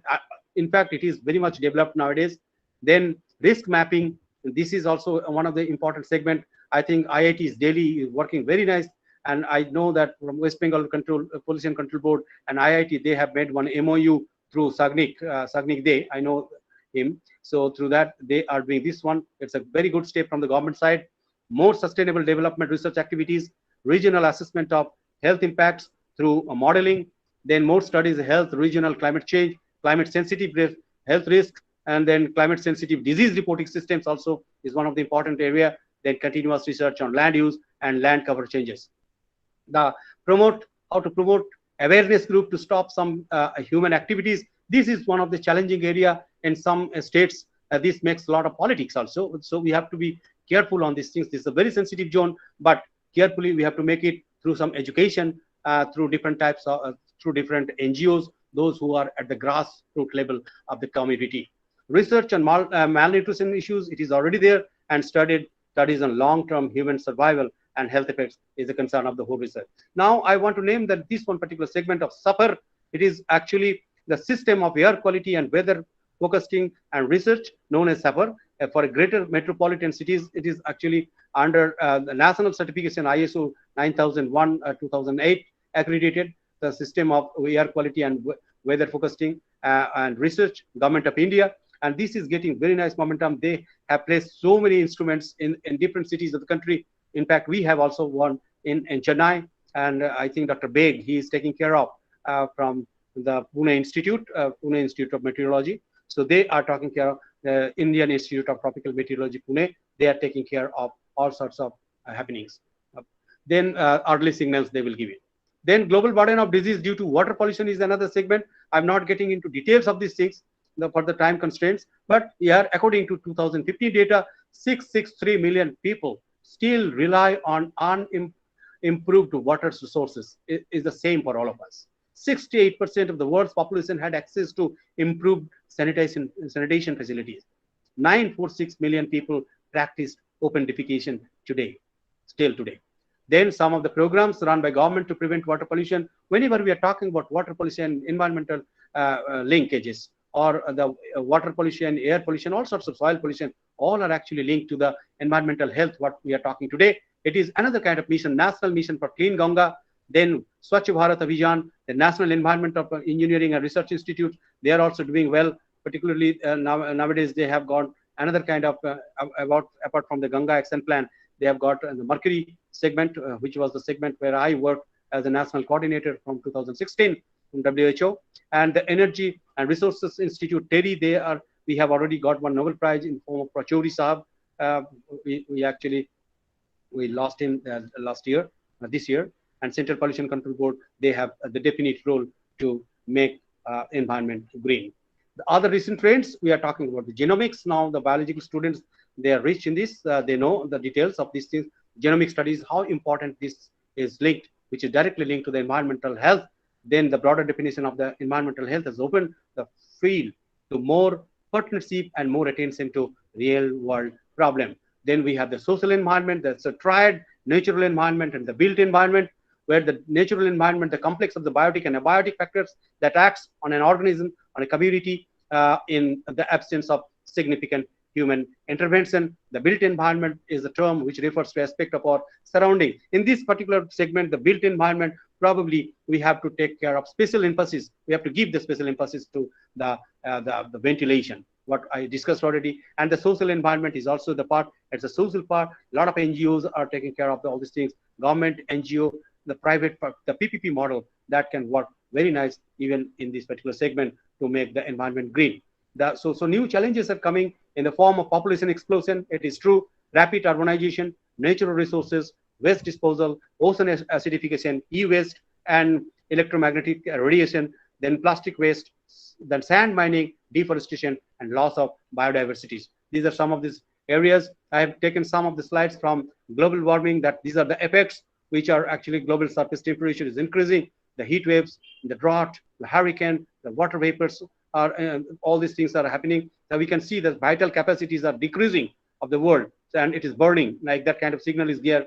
And then effects of acid rain in the form of, as I told you, in the form of acid, different types of SOx, NOx, and COX, what is actually happening and damaging the property as well as the life.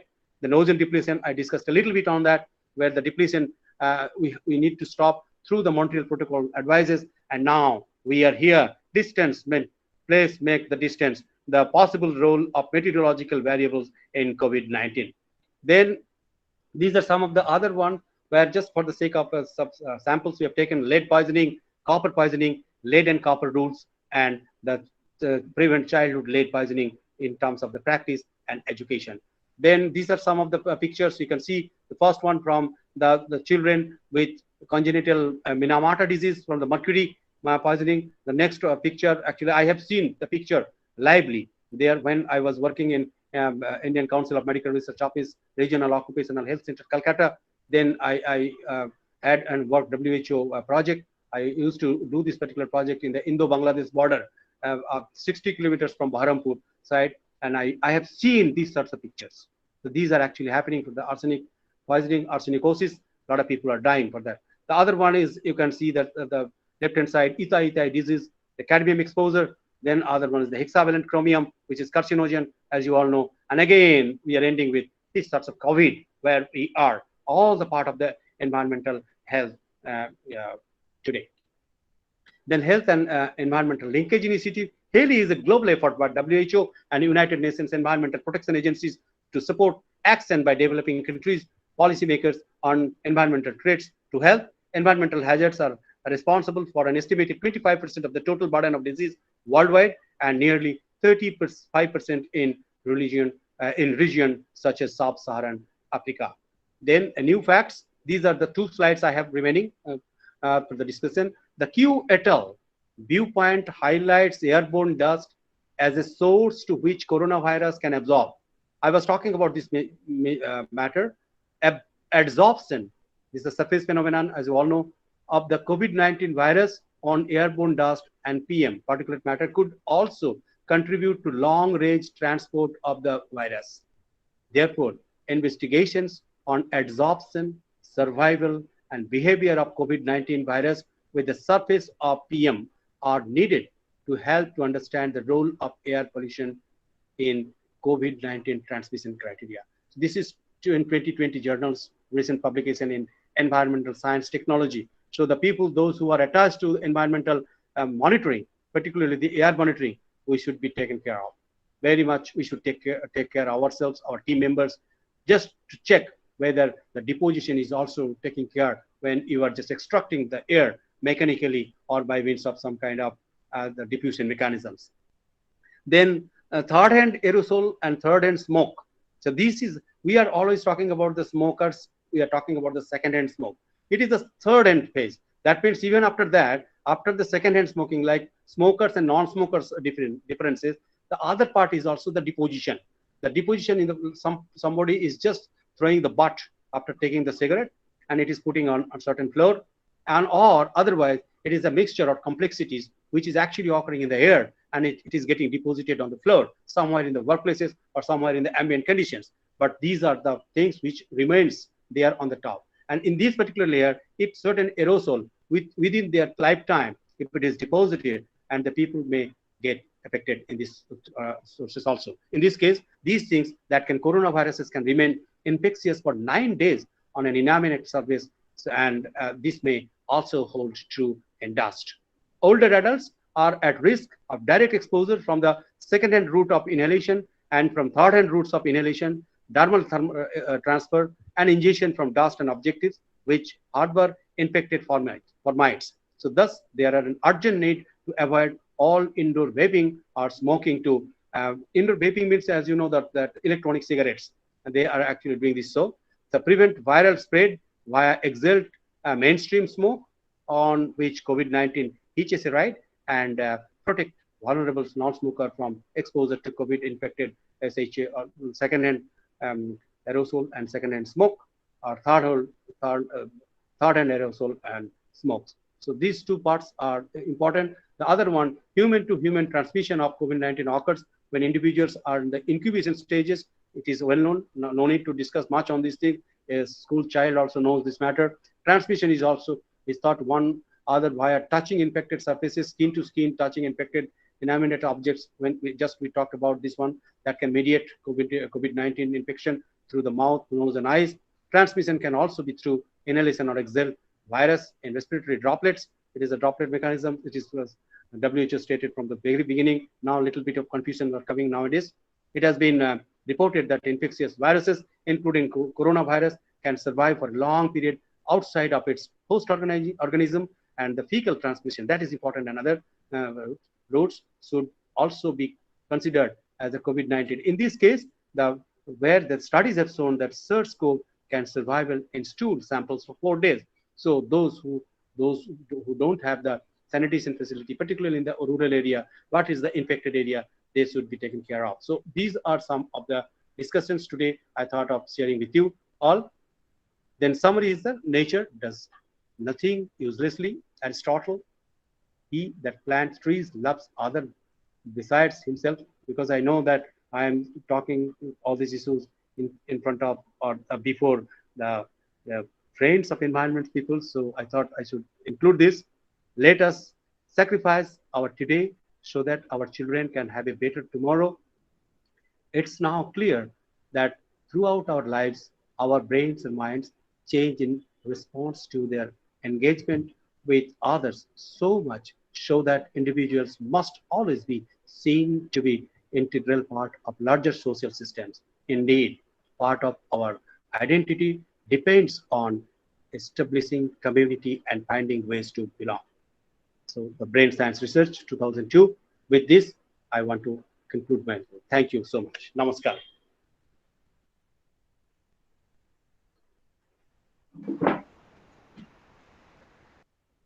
Hello. Thank you. Next, the question answer session will be conducted by Dr. Saurabh Saha. I think there's some background noise is there. Can you please check? So am I audible? Yes, clearly. Okay, now the question answer session for this technical session will be conducted by Dr. Saurabh Saha, Assistant Professor, Department of Physics. So I would request Dr. Saha to conduct this question answer session. So over to you.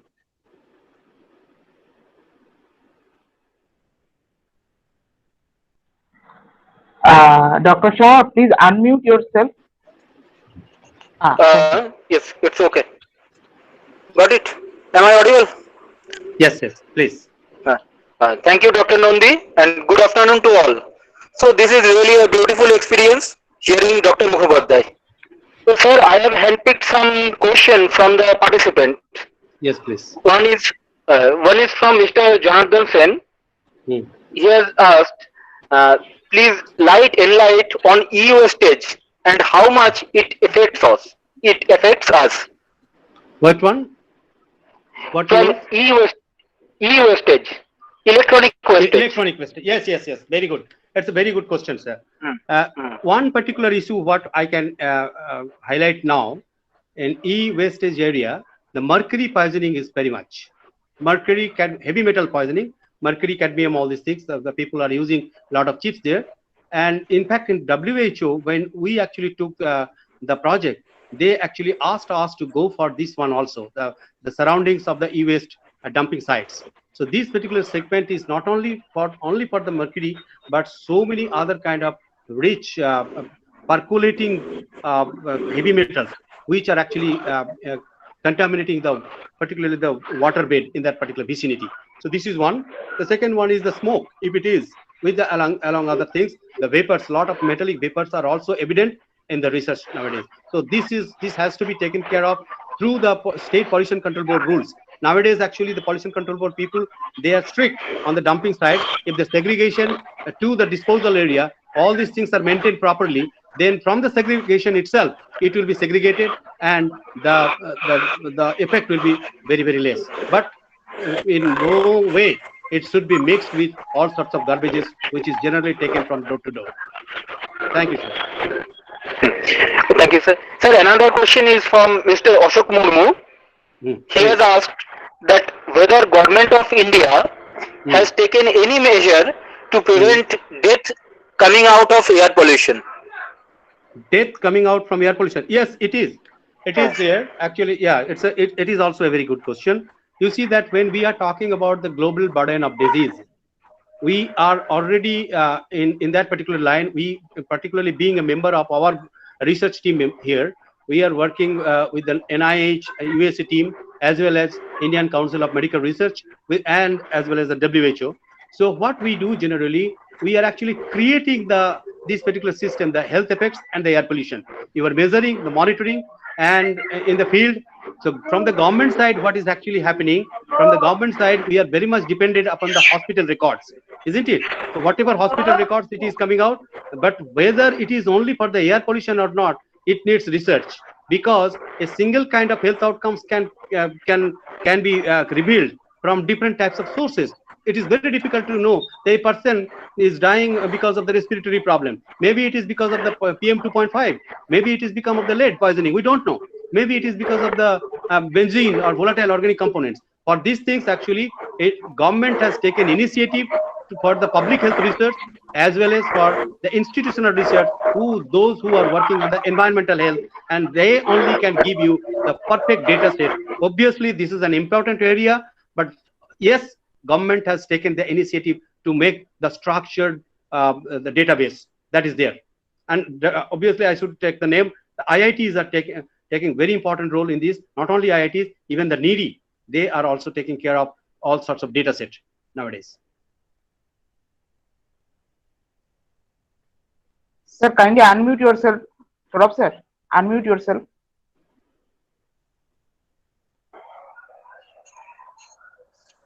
Hello. Sir, there is another question from Naveen Ambast. He has asked that, is there any impact of COVID-19 on biodiversity of India? If so, how it has on the biodiversity of India? Yeah. If so, how it has affected the rate, or how it has affected? What is its impact actually? Yeah, true. You see that we are using one term, the migratory workers. No, you know that migratory workers. The migration is taking too much. In fact, when the human is surrounded by other species in one particular species, and this is one of the indicators when humans are actually compelled to come from one particular state to other because of this particular issue. Obviously, the other natural setups are affected. But the question is very important. The biodiversity is getting affected because of these things. Still, we are concentrating only on the human health. We didn't go for the other kind of species. Yes, the time to come, we have to take the evidence of these sorts of research, where not only the human, other species are also affected. In fact, it is not only the biota, but the abiotic impacts in terms of the use, and in terms of what you can say, that exposure profile, whether any sorts of impacts is there or not. It is not only for the human, but also for the animal species, for the insects, everything. I think there's some effects would be, but now we are in a stage only to project the human. But the question is very valid question. The research should be there. Actually, the biodiversity can only be sustained with the evidence when you have the research outcomes in hand. So we have to start it. We are not in a position to give you the perfect result on that. But my answer is yes, it has affected a lot. In course of time, we will come to know the actual impact quantitatively. Okay, sir. Thank you. And all these are the questions. It is from the participant.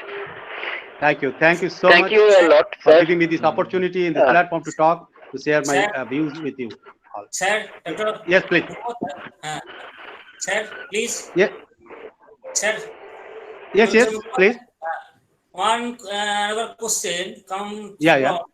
from Indil Dotto, or a person working in public sector and a student on working on road and other inside a closed room. Sir, there is some problem. Some noise is your voice is breaking.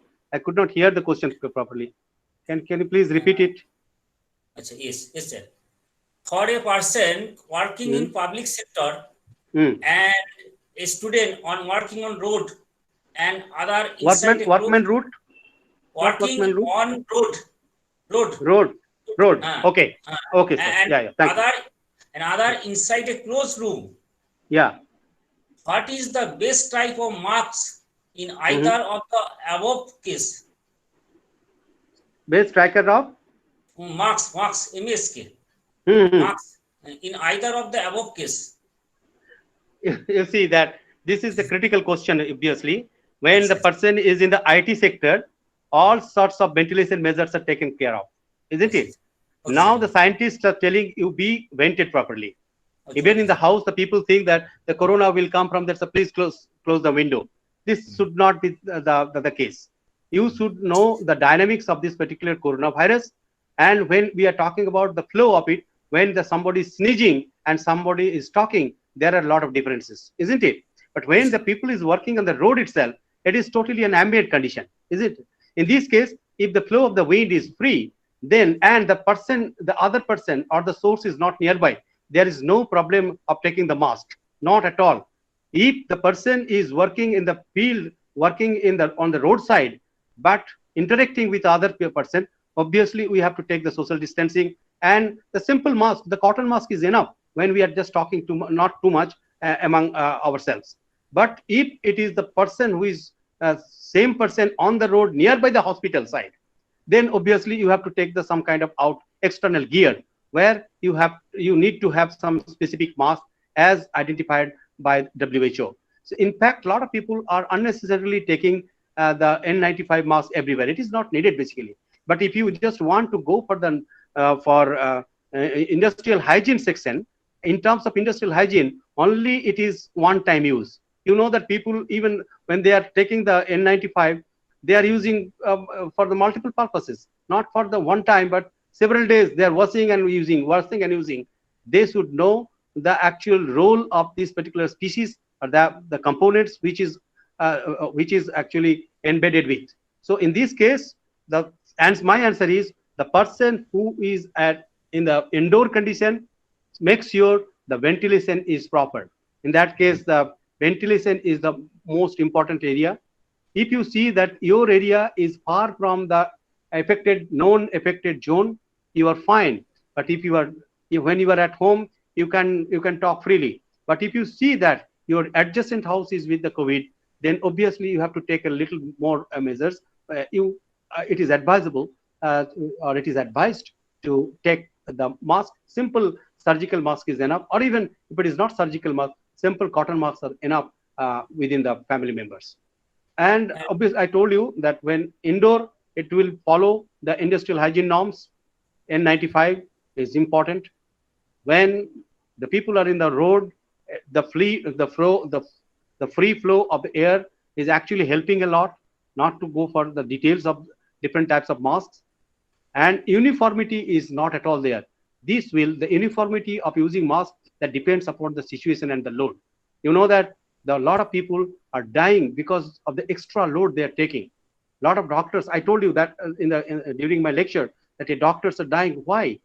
All sorts of PPEs they are having, but still they are dying. So in that case, we have to find out the other kind of path. Probably the mask is there, but the fit test is not done. So these are some kind of respiratory problems. Still we have, and we have to nurture these things properly to safeguard our own people. Thank you.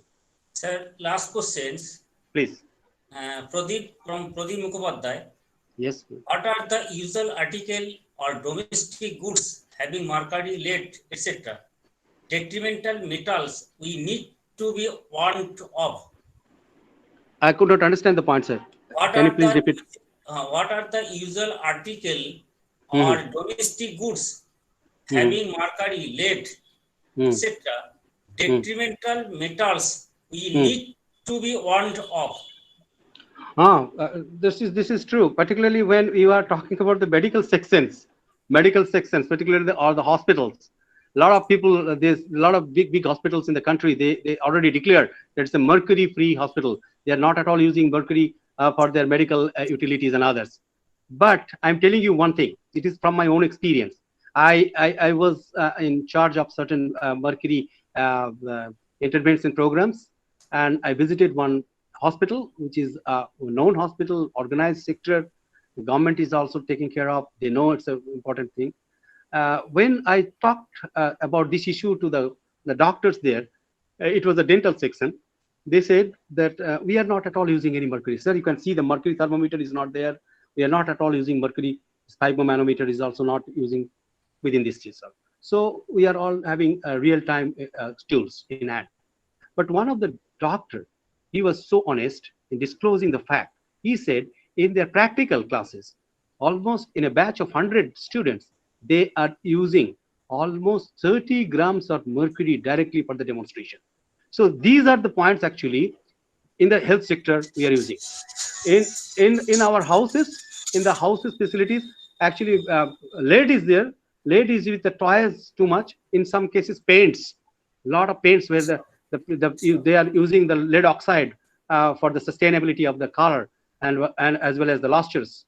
So these sorts of things, even though some people are saying that this is lead free, you have to check properly. That's why you have to take all sorts of things from the proper manufacturers or proper supplier. So it is already there. You cannot deny all sorts of heavy metals, lead, mercury, cadmium, everything. And lead, mercury, cadmium, now it's an electronics age. Everywhere it is, all sorts of heavy metals are there. Only the right thing is for the right person, when you are disposing something, don't dispose or litter anywhere. You need to have the special agent. If you are in a village, the problem is a little less. But if you are in a town, then you have the facilities. In the township, you just find out who are the agents, who are the authorized agents from State Pollution Control Board. Those who have opened the district level offices, they have their authorized agent, and just hand over all these things for the segregation part. So then you are safe. So these are some of these areas we have to take care of. Obviously, the point is well noted. A lot of other issues where all sorts of heavy metals are embedded with our lifestyles. We have to now, this is the right time. In fact, I know that the chemistry will develop in terms of the absorptions and in terms of the sustainability of all sorts of viruses to trap on these particular holes, whether it will come in future or not, because these are the measure of the micron sizes. Thank you. Thank you so much. Thank you, sir, for your nice presentations and satisfies the query to the participant and indeed. Thank you very much, sir. Thank you. Thank you so much. Thank you all. Thank you. Thank you all. Now we will go to the second technical session. Our next speaker is Dr. Nobokumar Mondol. So I request for the formal introduction of him, Dr. Sujan Kumar Shaw, Assistant Professor, Department of Geology, to give the introduction of him. Sujan, am I audible, Dr. Nondi? Yes. Am I audible? Audible. Thank you, Dr. Atanu Nondi, for giving me the opportunity to introduce Dr. Nobokumar Mondol. He is a teacher of Dr. Chittaranjan Das and myself also. Dr. Mondol currently holds the position of Professor and Head, Department of Environmental Science, the University of Burdwan, Purba Bardhaman. He completed his postgraduate in chemistry from Department of Chemistry and doctorate degree in environmental science from Department of Environmental Science, the University of Burdwan. Professor Mondal established a resourceful, high-quality environmental chemistry laboratory in the department, having quality research instruments. He has published his research work more than 200 reputed international and national journals. Since date, he guided 17 PhD, among them 13 have been awarded. Moreover, he also guided more than 50 MSc theses and 2 MPhil fellow. Since today, he had 11 research projects in his name as a principal and investigator or co-principal investigator, which amounts more than 1 crore 70 lakhs from various funding agencies like DST Government of India, UJC, WBDST, ICAR, ICSSR, etc. His primary research interest is adsorption chemistry by low-cost adsorbents, water quality degradation and management in arsenic and fluoride affected areas of West Bengal, indoor air pollution and human health, nanotechnology and mosquito control, mobile tower radiation and human health, and teacher education. Professor Mondal has delivered several invited talks and keynote addresses in national and international conferences of high repute. He had chaired various international and national seminars and conferences. He served as coordinator of UGC sponsored various refresher courses and also secretary member of WBDST sponsored Science Congress. Professor Mondal also served as a member of interview panel of recruitment of faculty members of environmental science. He has been nominated as reviewer of reputed publication houses like Elsevier, Springer, Taylor, and Francis, etc. He is also serving as an advisory member of Bardhaman Science Center, Government of India, and also advisory member of Friends of Environment, Government of West Bengal. Now, I would like to request Dr. N.K. Mondal to deliver his talk. Over to you, sir. Please. Thank you, so, and good morning and good evening, everybody. First of all, I would like to express my deep sense of gratitude to the president of this college, Mr. Malay Ghatak, Honorable Minister in charge, West Bengal, and Chairperson Dr. Supriyo Chakraborty. And also, I'd like to express my deep sense of gratitude to Professor Mukhopadhyay. Of course,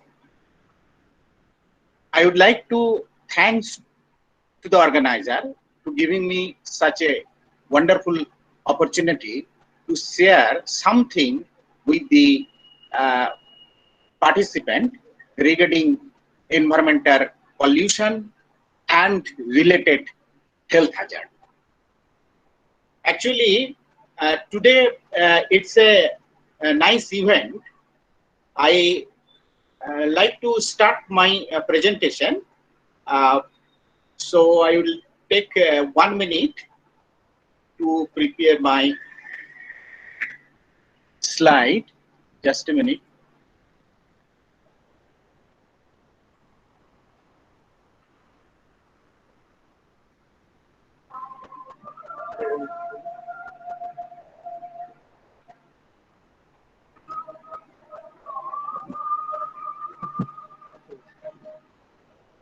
Is it okay? Okay, sir. Okay, sir. Okay. Actually, Professor Mukhopadhyay already covered all the areas. Nothing left to discuss in this event. However, I have decided to take the two special cases with reference to the West Bengal, because I believe that whatever we are doing, that should be our thought. That means think should be globally and act should be locally. So I would like to prefer to focus or highlight some of the areas which we are facing now. So with this, I started my presentation, and initially I go to the presentation of the slide. Yes. So whenever I going to prepare my slide, I go to some of the controlling agency. First of all, is the Pollution Control Board and the Department of Environment, West Bengal. We find that there is a lot of problem in the West Bengal. Lot of problem means, apart from our traditional problem, along with some of the major problems like that, what we call it is a emerging problem. The emerging problem means some of the emerging pollutant which we are facing today, day by day, just like a microplastic. I know that everybody aware about that microplastic. The plastic having the sizes of less than 5 millimeter in size is called a microplastic. And this plastic is present in everywhere. Whenever you are using your toothpaste in the morning, you are using microplastic. Whenever you are using some of the scrubber, face wash, that we are using microplastic. But all this material you are discharging, day by day, and into ultimately it discharged to the environment. Nanomaterial, lot of nanomaterial we are discharging in our environment. That nanomaterial is present in our talcum powder. We are using talcum powder. That everything we are using once a time, and ultimately we are washing our face in our basin, and it is discharged to the environment. Okay, you see that we are using thermal paper. It is a common experience that whenever you enter to the ATM center or big bazaar or any big center, you find that after shopping you are getting a slip where there is the printer having no ink, that you are getting the voucher, and that voucher is made up of thermal paper. Now what is wrong with it, with this thermal paper? The wrong is that this thermal paper having a dye, special dye, and it has some compound called bisphenol A. Nobody knows what is there, but everybody, we are habituated to use this, So whenever you are goes to the bank, you are transacting something, and you are using your ATM card, and after that you are getting a slip. But nobody knows that sleeve is made of the thermal paper, having no printer there, no ink there. But what is the wrong with this? Bisphenol A. That bisphenol A, whenever you are using this thermal paper in your hand, and if your hand is sweating, there is every possibility to goes this bisphenol A through the skin. That is the skin absorption occur. Okay. Due to this skin absorption, and this material is really is a problematic, is a endocrine disruptor component. So these are the emerging pollutant, rather emerging pollution. Okay, so apart from our traditional pollution, nowadays we are facing a lot of pollution and lot of problem, because we are using medicine, we are using modern treatment. Everywhere you are using some of the pollutant, and we are exposed with that pollutant. What we call that pollutant is a emerging pollutant. But come to this traditional pollution, and when it goes to this particular website, you can find that this website clearly mentioned that our state, not only our state, other state also, as a whole India also are suffering from this particular problem. But as I mentioned earlier in my lecture, that we have to think our home first, our environment, our periphery first. Then we think, globally. We have to think with our problem in our home, the problem in our state, in our locality, in our districts, in our block, is that a major problem is that arsenic problem, which are already mentioned by the Professor Mukhopadhyay. But this arsenic pollution and arsenic problem in our state is a really problematic, and we are suffering. At least, more than 3 lakh people are suffering nowadays in West Bengal with this, arsenic pollution.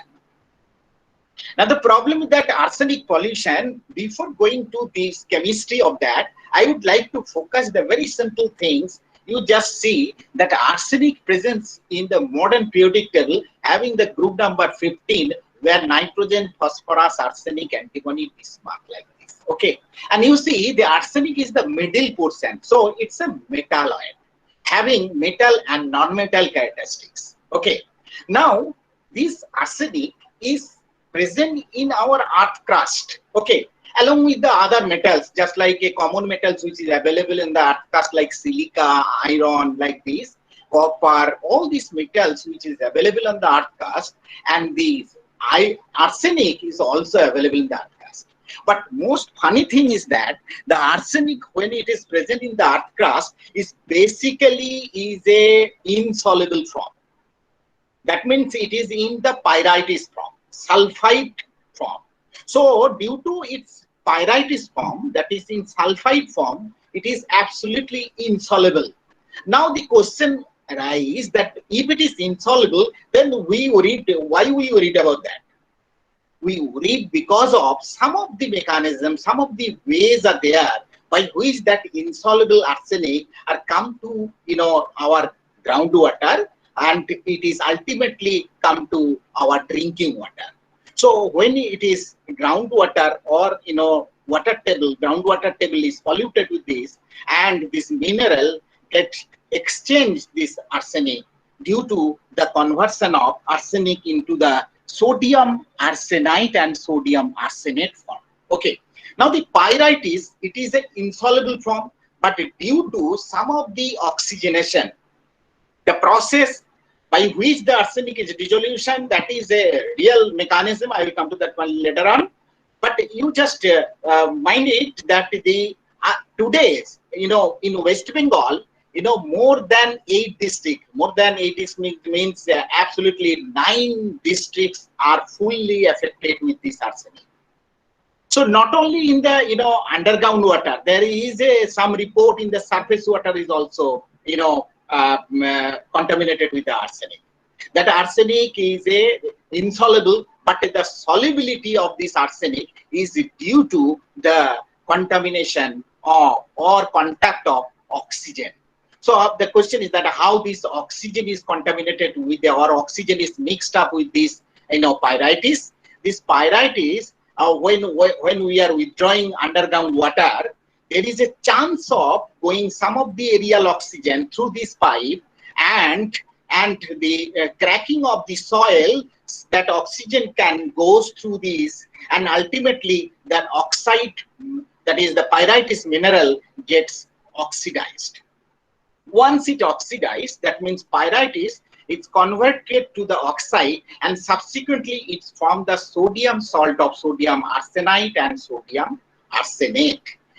However, the arsenic has a different oxidation state. Means it has a -3, +1, +5. These are the different oxidation state. But among these, arsenite +3 and arsenate +5, these two oxidation state is most important, because these are mostly sodium soluble salt they are producing. That is Na3ASO3 and Na3ASO4.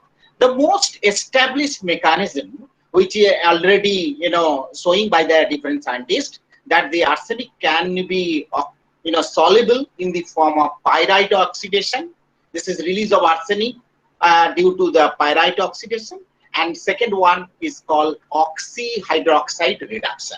Okay, so that is the oxidation mechanism by which the pyrite is converted to oxide form and subsequently converted to the sodium oxide. That means Na3ASO3, Na3ASO5, sodium arsenite and sodium arsenate form.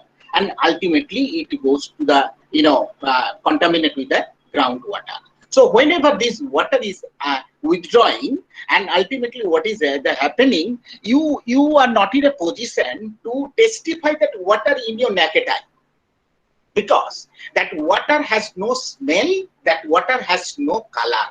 So this is really a silent killer. So whenever we are withdrawing water by using tea oil, whenever we are installing that deep tea oil for the irrigation purposes or in any other purposes where the huge water is needed, so when we withdraw this water, ultimately that pyrites salt goes to the sodium arsenite and sodium arsenate, and it forms a soluble and ultimately come to this ground soluble form of this water. Now the question is that when this water this material come to this soluble form in the groundwater, now what is the problem? The problem is that arsenic goes to your body. Nobody knows that he or she are consuming that arsenic containing water, because there is no smell, there is no color. That is a silent killer. That is a silent killer. And at least there is some symptoms may arise within say 2 to 5 years or 10 years. That means a chronic effect is there. So the long-term effect there, if that arsenic containing water goes inside the body and slowly, ultimately there is two things will occur. One is showing in this picture, is called keratosis. Some sorts of swelling on the palm or skin of that. This swelling, it's not a simple swelling like that. It is just like in Bengali what we call in batasa. Batasa we are using in the in different purposes. But when you touch this, that the skin can be break down very easily. Okay, that is why there is a chance of the leg or finger or other portion of the human body goes to completely break down. This is called keratosis. Okay. Now another, it is melanosis. This picture we have taken in our study area from the Bardhaman area. I will come to that point later on to show that vulnerable area, that there is a called melanosis. That means some sort of black spot on the skin. Now the question is that why this black spot melanosis, or in a swelling like structure on the palm or like that keratosis, why such things is happening? When arsenic enter to the body, it is basically bind to the enzyme containing. That means the arsenic basically is in the chemical sense, it is a soft metal, metalloid rather. As it is a soft, so it is always searching the soft center in the body. In our body, it has some enzymes, a lot of enzymes in our body. We know that is a lot of enzymes. Each and every activities can be done by the different enzymes. Okay. So enzymes having the sulfur atom, that is SH, sulfohydryl group. When this arsenic goes to our body through our drinking water, it can bind that sulfur. Okay. Because of this, sulfur is also a soft center. So there is a chance of soft interaction. It is a special rule called SAP principle. That means the soft and hard combination will be the preferable combination. So when arsenic enters to the body, because of its soft nature, it can bind the soft center in the body. What is the soft center of our body? Soft center is the sulfur containing group, that is called sulfohydryl group. It's not only in the enzyme, it is also in the protein. Some of the protein where that's having the sulfur and hydrogen, that's called sulfohydryl group. Okay. So the protein can combine with the arsenic, then protein can be coagulated. Okay. And once it combines with the enzyme, no enzyme can show its activity after the binding of arsenic. So enzyme activity will stop. And most importantly is that it can stop our main energy yielding compound.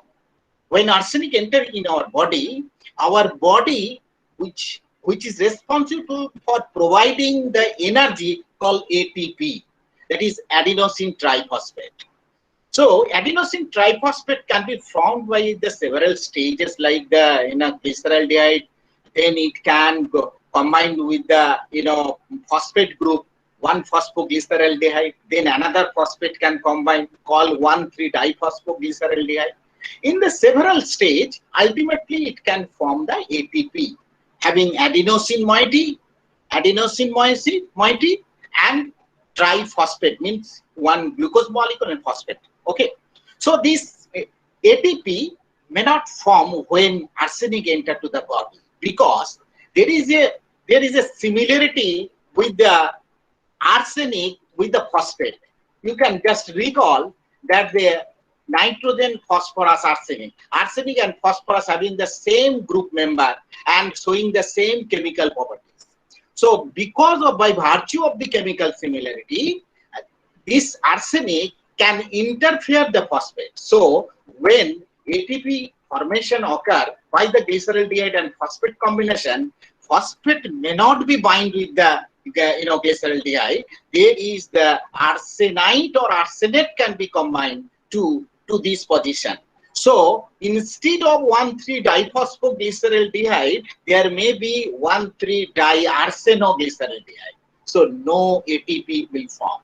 As it is very clear that there is no ATP, means no sustaining, means no energy is there. And that is why arsenic affected people are gradually break down and ultimately goes to the death. Okay, so this chemistry is very simple, and this is you have to know, because this arsenic mainly interact in our body, and main damaging site is the synthesis of ATP. It can stop the ATP synthesis. Look at the area where the arsenic is ultimately affecting in our West Bengal. As I mentioned, that is nothing is left. Majority now scientists are demanding that more than 70% area of the West Bengal are arsenic affected. Starting from Murshidabad, Malda, Nadia, North 24th Pargana, South 24th Parganas, Bardhaman, Howrah, Hooghly, Kolkata, Coach Bihar, all this area.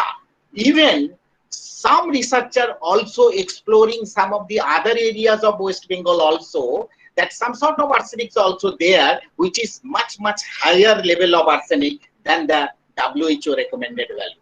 Okay, so that's why the people are always suffering. They are consuming that water having a full of arsenic. They are far away from that because they don't know whether that water is contaminated with arsenic or not, because that water has no smell, has no color when this arsenic is mixed with this underground water.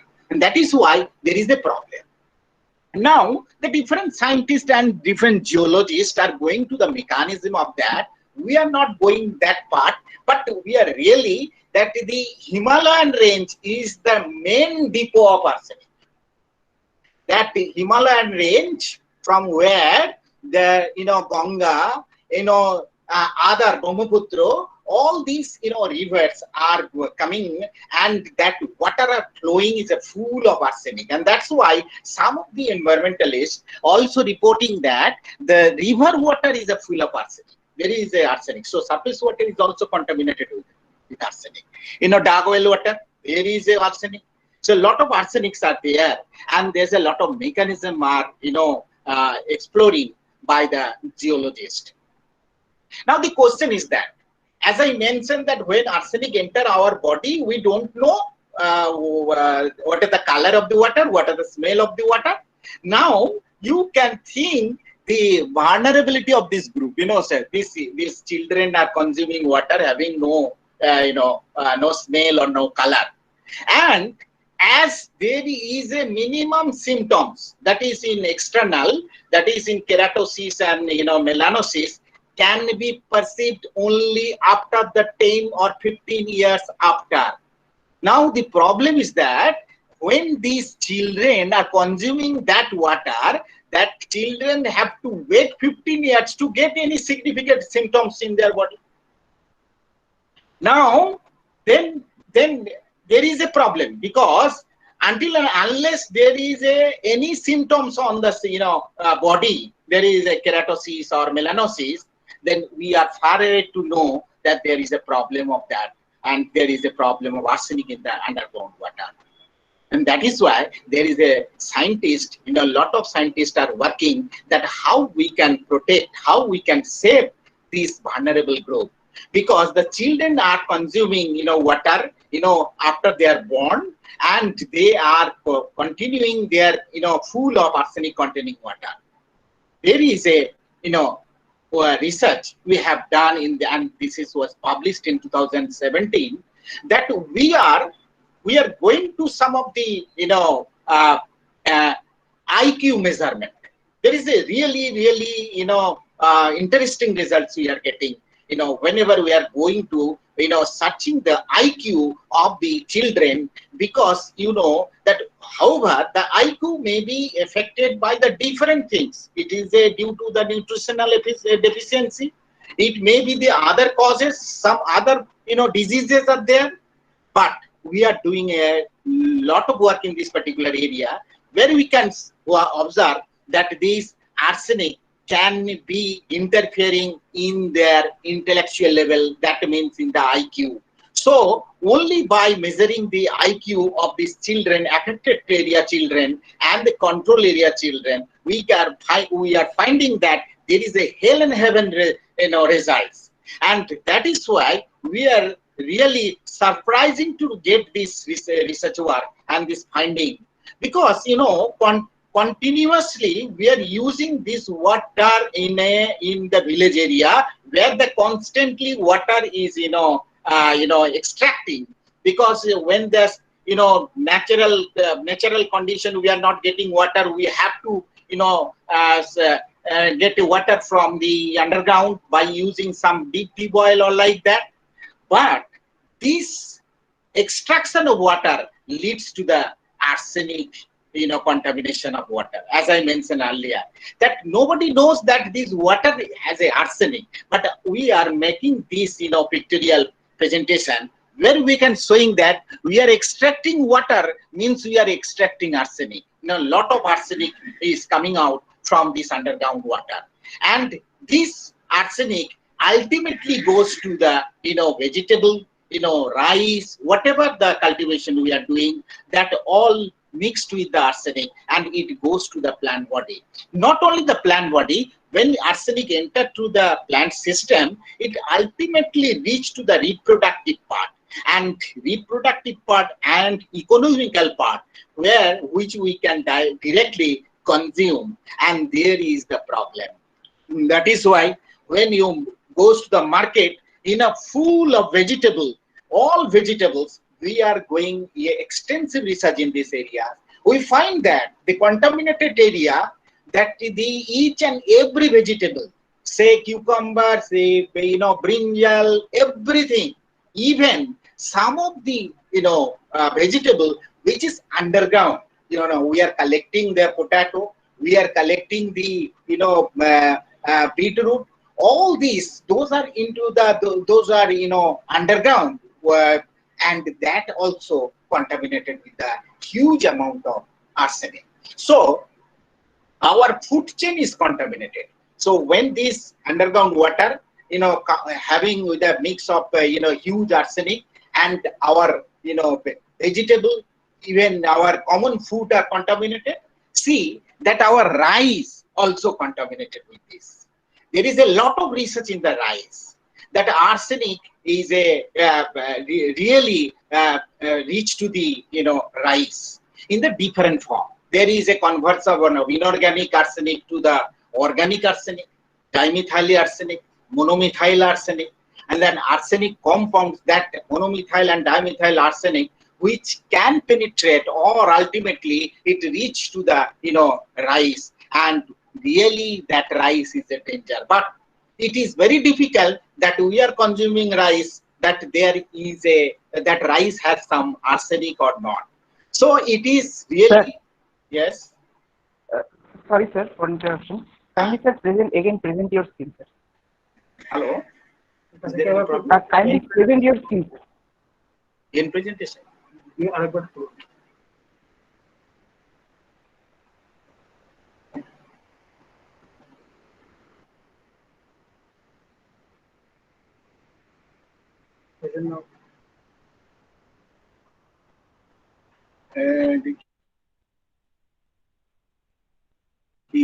Height করে নাকি কি সমস্যা হচ্ছে দেখা যাচ্ছে না? না, ওটা স্মল হয়ে গেছিল, একজন ও প্রেজেন্টেশন অন করে দিয়েছিল। আচ্ছা আচ্ছা আচ্ছা।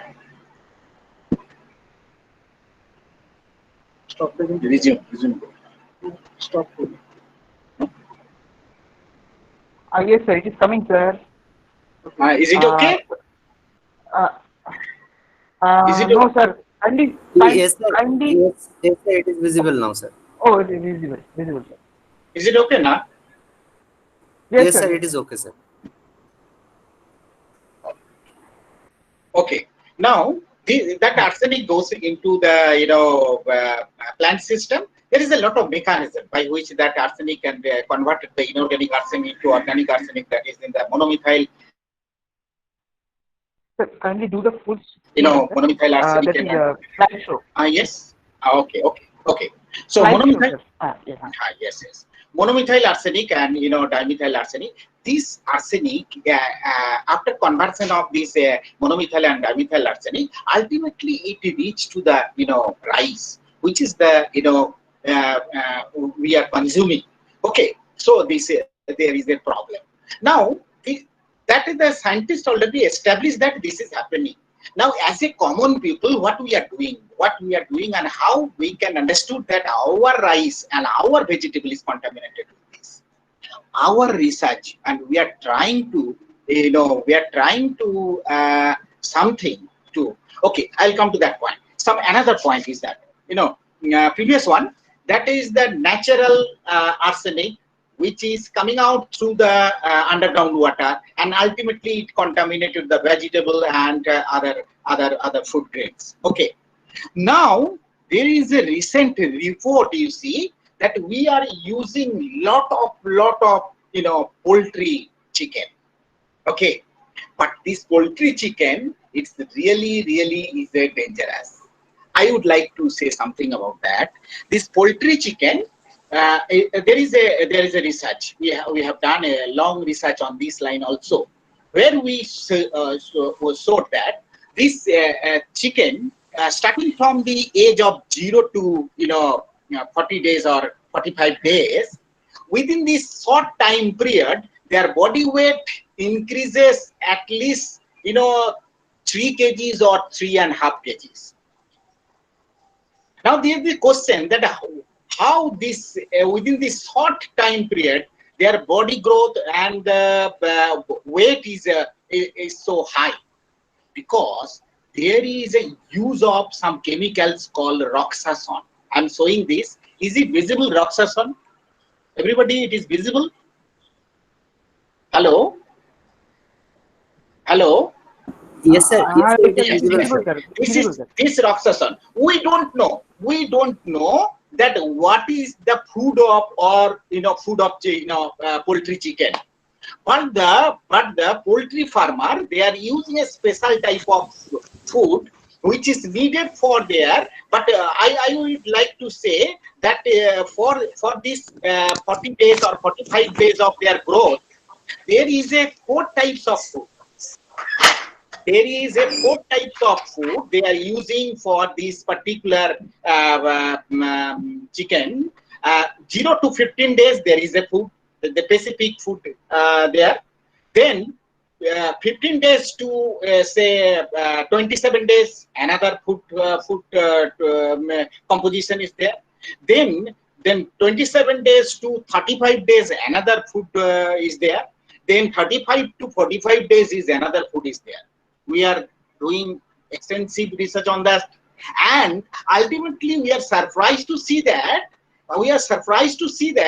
that particular food item which is used for the growth of the chicken, there is a amount of arsenic increase day by day. That means when 0 to 15 days, that food contain very small amount of arsenic.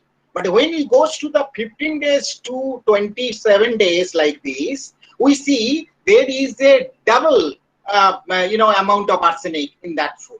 In this way, the arsenic concentration gradually increases in these 4 varieties of foods which is used for their total growth period. Okay. Now, what are the origin of arsenic? The origin of arsenic is that roxason. This is the compound roxason is used for that, and it is really that compound initially used to kill a particular organism which is survive in the intestine of the chicken. For the killing of that microorganism, the roxason compound is used. But that compound not only kill this organism, but that compound can convert it to the inorganic form within the body system when it consumed through the metabolic process. Organoarsenic compound, that is the roxason, is absolutely organoarsenic compound, and when it goes to the body of the chicken, it converted to the inorganic arsenic. Okay. And that inorganic arsenic, when it released as an excretory part, that is the inorganic, absolutely inorganic arsenic. So we have also do some research on that, that liter part also. We see, we observe that this liter arsenic has absolutely the inorganic arsenic, and it is more danger than organic arsenic. Because organoarsenic toxicity, if you compare that inorganic and organoarsenic, inorganic arsenic is more toxic than organoarsenic. So when the organoarsenic roxason goes inside the chicken, it may convert it to the inorganic arsenic and is released through the litter. Now the question is that if it is absolutely released through the litter, then there is no problem. Then there is no problem. Okay, problem is there. Why the problem? Because some farmers, they are using this litter for their increase the fertility of the soil. So the farmers are using this litter in their agricultural field. Even nowadays, some farmers, fish farmers, they are also using for proper growth of the fish. They are using this poultry litter. Remember, that litter contains a significant amount of inorganic arsenic, and that is really, really danger. So the conversion, organoarsenic compound to the inorganic arsenic compound, that converter is the chicken. Chicken is the converter, which you can only convert the organoarsenic to inorganic arsenic. And that inorganic arsenic can goes to the soil when the farmers are used as a fertilizer, but ultimately it may not stick with the soil. Maybe it goes to the plant system. We have done another research also, that when we are using the litter of the poultry litter as the fertilizer, we find that the plant body can accumulate the arsenic, and not only the accumulation of that arsenic in the plant, root part, it is also in the shoot, it is also in the leaf, it is also in the fruits. That means in the reproductive parts also. So it is ultimately come to the food chain. So really, really there is a danger. Another problem is that there is actually initially we are not doing that research. Whenever we are surprised to see that these particular compound are used in their feed, and ultimately that organic compound is converted to inorganic compound, and we are bothered about that litter and like that. At the same time, we are doing some research on the chicken flesh, because everyone using this chicken flesh, and they are consuming that in a huge amount, and even in the 2 times in a week or 3 times in a week. But what are the status of the arsenic in this flesh? We are doing that research also, if I get the chance to cover that area also. See, that one, whenever I am publishing this outcome in an international conference, one student from a college asked that, sir, have you ever tasted the egg of chicken? Because we are also consuming, poultry egg. Lot of poultry egg we are using nowadays. And surprisingly, we observed that yes, it is a new area of research. We have to do something. Whenever we goes to the, this egg part, we also detect that some of the arsenic is there. Okay, so this research and these findings also indicate that there is a anthropogenic activity, because we are deliberately use this compound for the benefit of the, for the growth of the chicken or like that.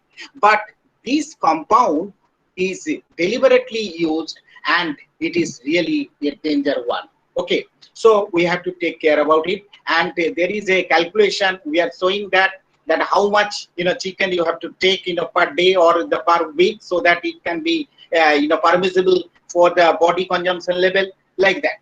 Okay, as I mentioned that we have done a research work on that. We are using that liter in a different portion and different ratios, and we find that after proper growth of that plant, we are analyze that, and to ultimately come to that this liter having some arsenic, that arsenic is not only in presence in the liter, it may be come out into the plant system, and the plant body is also contaminated. That means our food chain is contaminated. See, when we are going to the flesh of chicken, we find that the amount of arsenic in the different level, like the leg, that is the heart, chest, stomach, the percentage of the arsenic in the deposition of the arsenic in the chest flesh, stomach flesh, leg flesh, and heart flesh, like that, the amount is like that. The chest amount is highest amount of arsenic is deposited, then followed by stomach. So these are the amount of arsenic deposited in the different organs and the different portion of a chicken. Okay, and this is really problematic. But I will give you some of the information to you, that we have calculated that amount if anybody can consume that chicken per day, say 200 to 250 gram. Okay, so in a week, if a person consuming 7 days, 200 to 250 gram, then the total amount of arsenic in that body is much less compared to that of the permissible limit as recommended by the WHO. That means our body consumption is whenever that we have the chicken and we using, suppose our chicken containing some of such arsenic containing compound, and it goes our body, then our body may accumulate this, and that amount is much less amount. So please don't get any fear of that. There is a real calculation by which we are showing that there is no danger at all. But the amount of arsenic, significant amount of arsenic is there, but that not interfere our body system. Not only that, you see this publication, you see that work was done in the Nadia district. You see Nadia, as I mentioned earlier, the Nadia is also a arsenic affected area. That a group of scientists from the agricultural department of the Nadia district, agriculture department, they are doing that. The milk product, we are sitting here and we are consuming some sweet product, some sweets or some of the other milk product we are purchasing, and we are eating that material. Okay, now, but we don't know from where the milk is coming. We don't know how this milk product was made, or from where this milk product was came. But these scientists are showing that the milk product are not safe from the arsenic. That means the cow or buffalo that are consuming the surface water, and they are grazing, they are consuming arsenic, and that arsenic accumulate in the body. Ultimately, through their metabolic process, that arsenic come through the milk also. And when this milk are using as a milk product in the different shops, that milk product contains the significant amount of arsenic. So this research also indicates that the arsenic is migrated through the animal and the different organ, ultimately it is come to our food grain. Yes. Now what we can do, how we can understood that this arsenic is there in our locality, so the common people can be aware that, because this type of seminar is required for the common people to aware that, to scientists to invade some of the area, they will feel some interest that how they can identify that there is some arsenic. I would like to show some of the interesting result in this particular area. That this is also from Nadia. That research was done by the leadership of Professor Debashish Chatterjee. It is a masterpiece of this area. This particular research, a villager having no idea of the chemistry, having no idea about the arsenic. Okay, now a villager, how a villager or a poor or a illiterate people can understood that their water is a arsenic, full of arsenic, or there is a problem in the arsenic. This work is done by the Professor Debashish Chatterjee. What is this work? They are doing an excellent work. You see, whenever we are collecting the water in a tube well, you see tube well floor.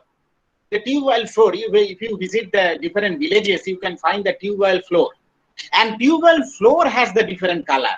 You see, sometimes it is a gray color, sometimes it is a 50-50 gray and brownish color, sometimes it's a deep reddish or brownish color like this. Okay. On that basis, they are designing that the common people or villager can understood their water having such type of such level of arsenic. This is a danger. That means when the floor is reddish in color, there is a greater than 50 microgram per liter of arsenic. That water.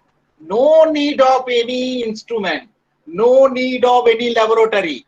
Only a villager having no idea of chemistry can understood that there is a problem of arsenic related problem in their water. So the floor chemistry and floor color chemistry, floor color can give the idea of that.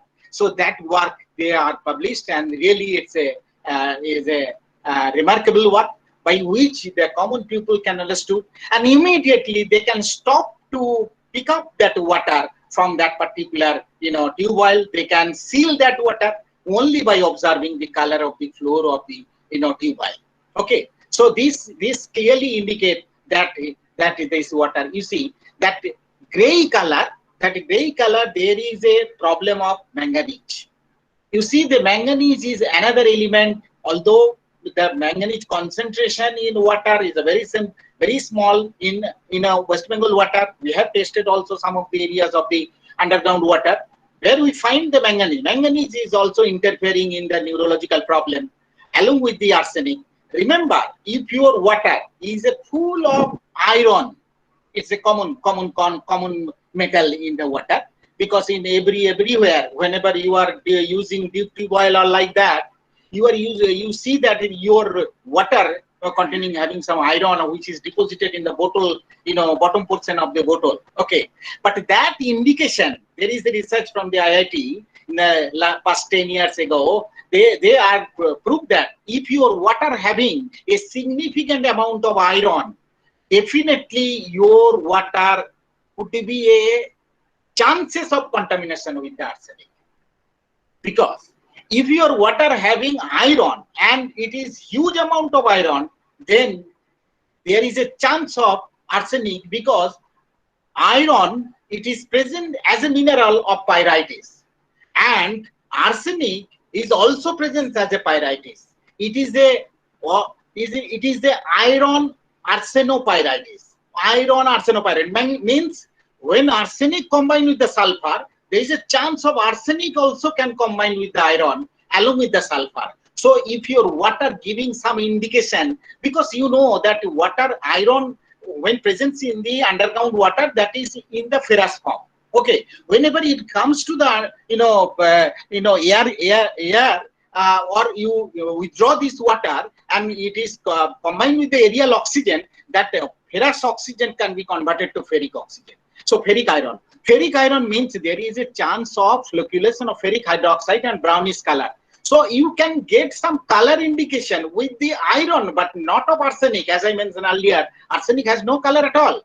But that iron, the color of conversion of the ferrous to ferric, and this indication gives some idea that your water may be chances of, arsenic there. So your water may be the chances of contamination of the arsenic.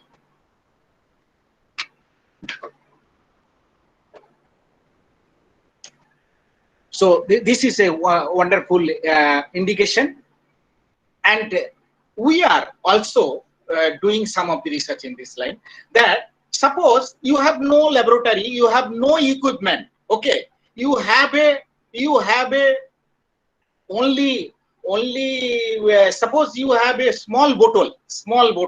Okay, and two things which is essential to test this, whether your water having some arsenic or not. How you can test? There is a chemical called silver diethyl dithiocarbamate. Okay, so any teachers from the college and universities, they can do this research. A very simple test, and it is acceptable. This instrument, identification of this instrument. See, you have no sophisticated laboratory, only you have a bottle. Okay, now a L or U shape tube is there. Okay, and some chemicals called silver diethyl dithiocarbamate is there. Okay, this you have to purchase. A very it's not so costly that you have to purchase this. Now you have to collect the suspected water in this bottle. Okay, this small bottle having the suspected water. Okay, now class 8 chemistry you have to apply. You see that you have to some zinc, granule zinc granule you can put, and dilute HCl you can put there. Okay, now what happened when zinc react with the HCl? There is a nascent hydrogen is produced. It's a class 8 reaction. The zinc chloride and nascent hydrogen. Now what happened? That hydrogen can combine with the soluble arsenic. If your water having the arsenic, that means sodium arsenide and arsenic, then your arsenic immediately react with the hydrogen, the nascent hydrogen which is produced inside the tube. That hydrogen combined with the arsenic to form arsine ASH3. There is a gas, but this gas is poisonous gas. Okay, but your water, you are taking a water, say 5 to 10 milliliter of water, your sample water. So how much arsenic will be there? So how much arsine will be produced? Don't worry, you have to do this research, no problem. You have to take a small beaker, small bottle having a particular lid up there, and you can put a U tube or a glass U tube. Okay, then you put the zinc and HCl into this bottle. The zinc and HCl react to form a nascent hydrogen. With that nascent hydrogen immediately react with the sodium arsenate and sodium arsenate to form arsine ASH3. This is absolutely, as it is a gaseous form. That is why that arsine ASH3 will come out through this tube. Okay, no need of the lead acetate solution. No need. Directly you can pass this arsine gas to this sodium diethyl dithiocarbamate solution. Okay, remember that solution can be done with the pyridine. It is nowadays pyridine is a carcinogen. However, in your experimental purposes, you can use that. So sodium, this salt can dissolve in the pyridine, and when arsine is contact with the SDDC, when this arsine combine with SDDC, immediately you get a color, and that is the rabies color.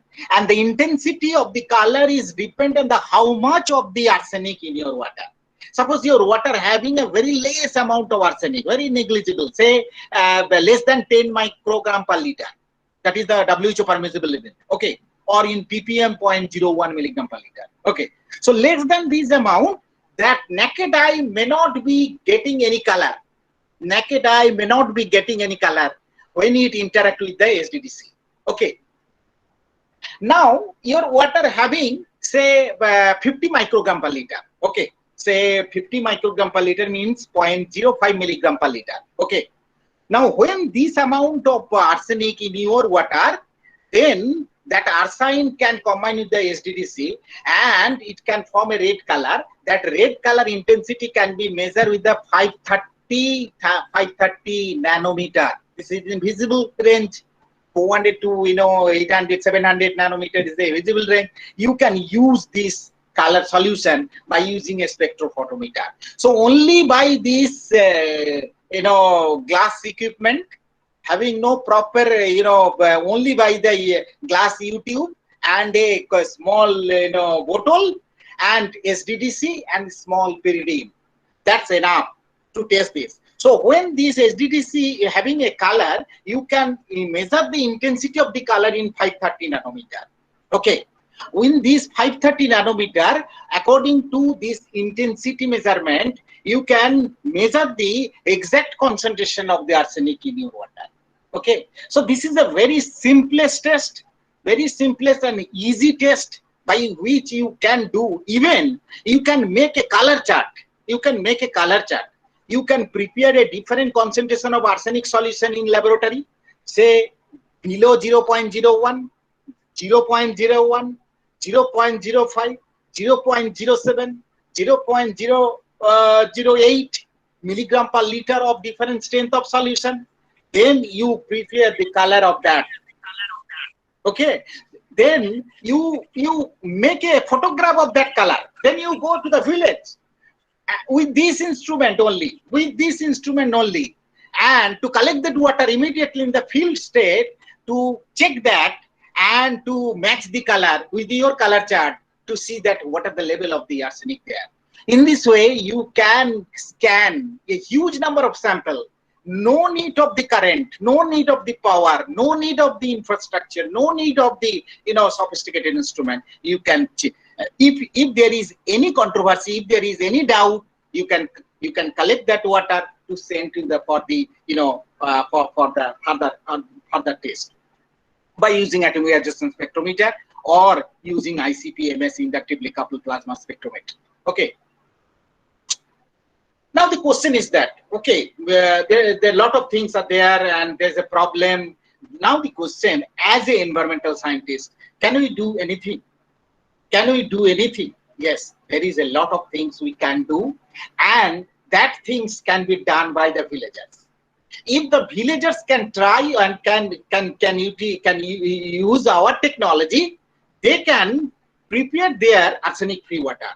And that is why we have done a lot of work in this area where the arsenic contaminated water can be removed by using a different, low cost material which is available in the village, so that villager can be used this to remove the arsenic.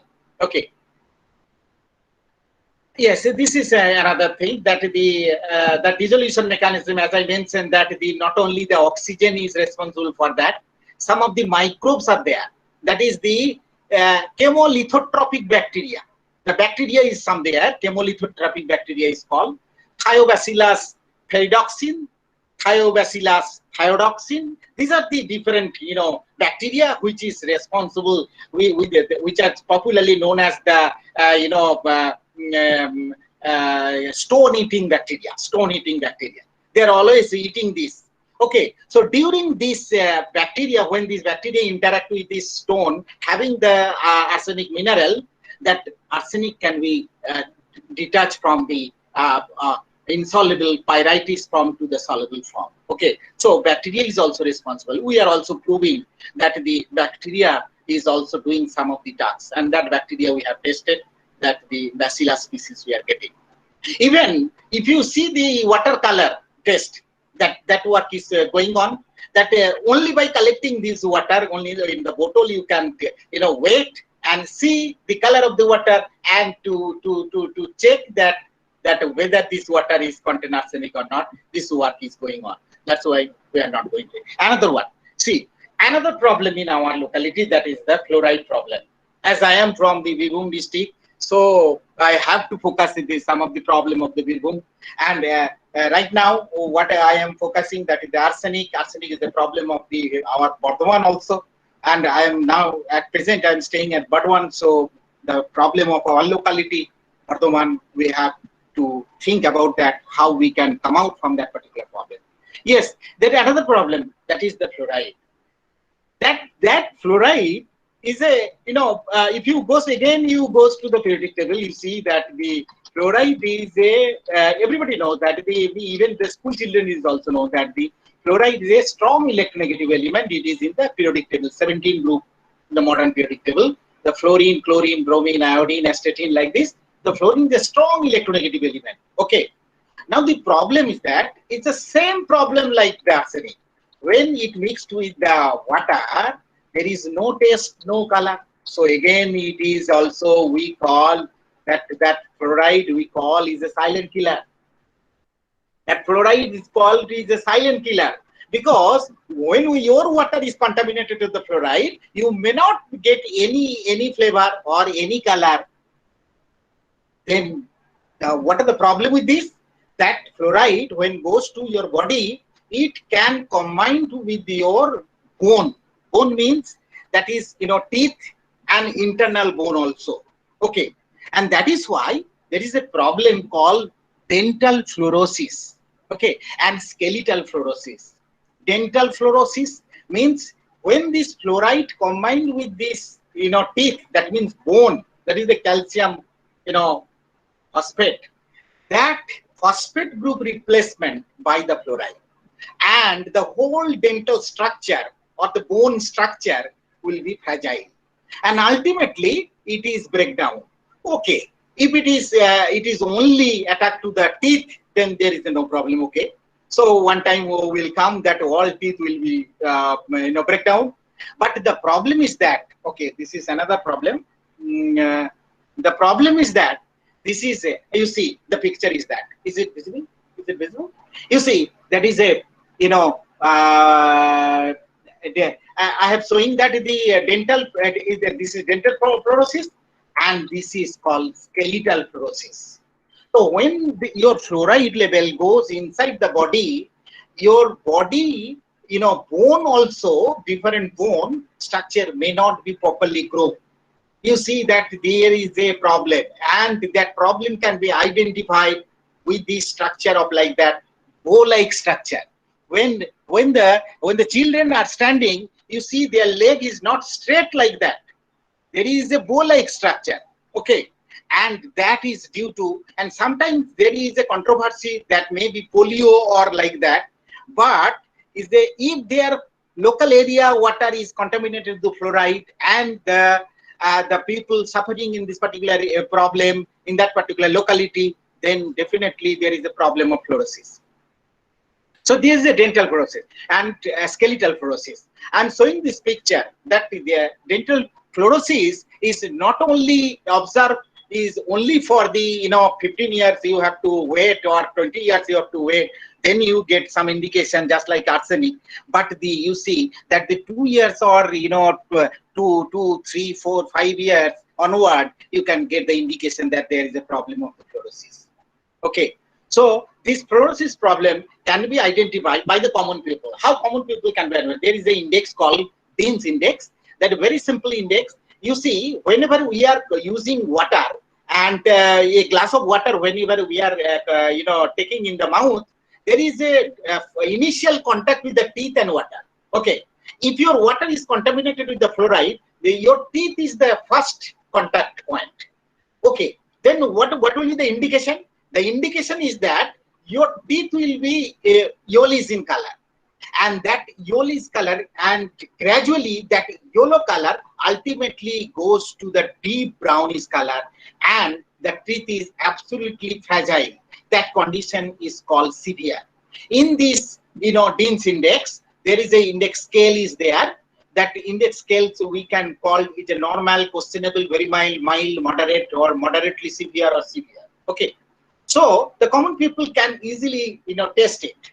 Another test, actually we are doing this research also, that is there any problem in their IQ level, as same as that arsenic, that fluoride is really also doing some problem in this IQ level, because it ultimately passes through the blood-brain barrier and reach to the brain, and it can hamper to the and also interact with the soft tissue, not only the bone, that means calcium containing bone structure, but also the soft tissue. And we are doing that research also, that we are getting really is a dental fluorosis. There is a dental fluorosis, and the fluoride available in the urinary fluoride is there. That definitely there is a problem in the IQ of the children, and we are proving that research also. As I am showing that the earlier that arsenic problem, that we have also observing that some problem in the IQ level with this arsenic interference, and a lot of research we are doing because of that. How our thinking is that how we can provide this fluoride-free water to the villager.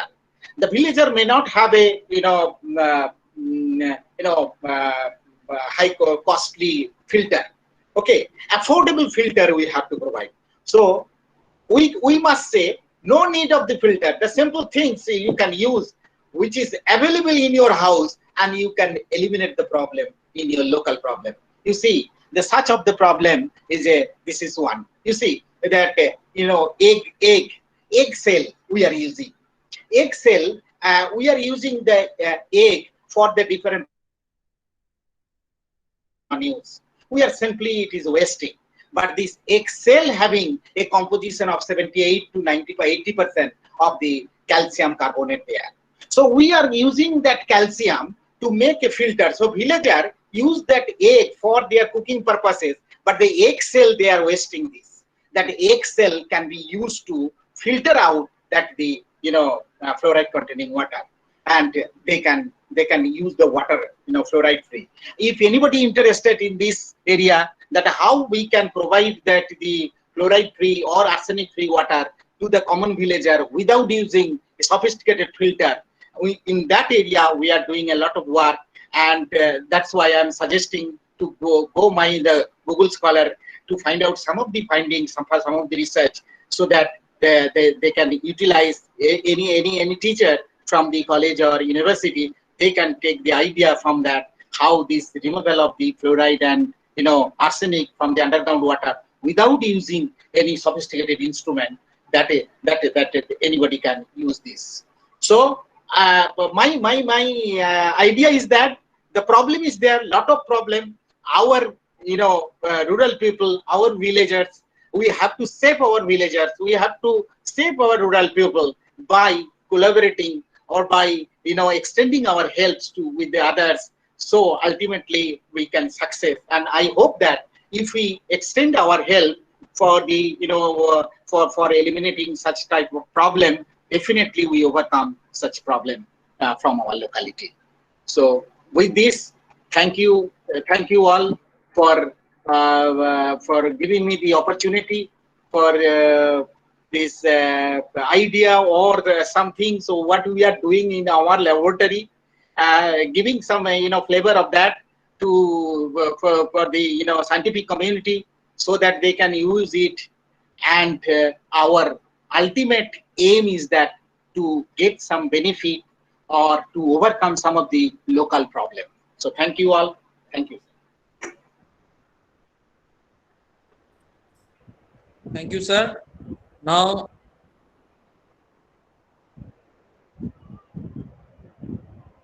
Stop it.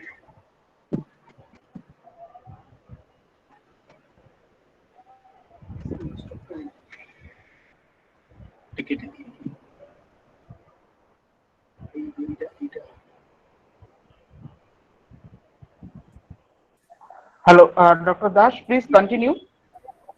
Dr. Nandi? Stop sharing. Dr. Nandi? Hello, Dr. Nandi? Dr. Nandi has left. Now, question and answer session start by Jhanti Chaudhary, Assistant Professor, Department of Mathematics. Start. Am I audible? Am I audible? Yes, you are audible. Yes, You are audible. Sir, audible. Okay.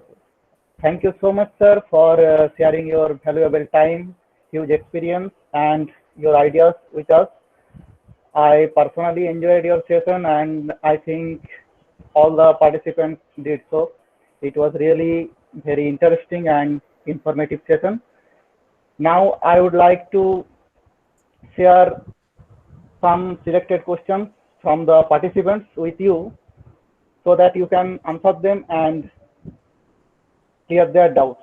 May I ask you, sir? Mr. Mandal, Okay. Dr. Mandal, Okay. may I ask you, sir? Yes. You Yes. can ask. Okay. Thank you, sir. One question is from Ashok Burmu.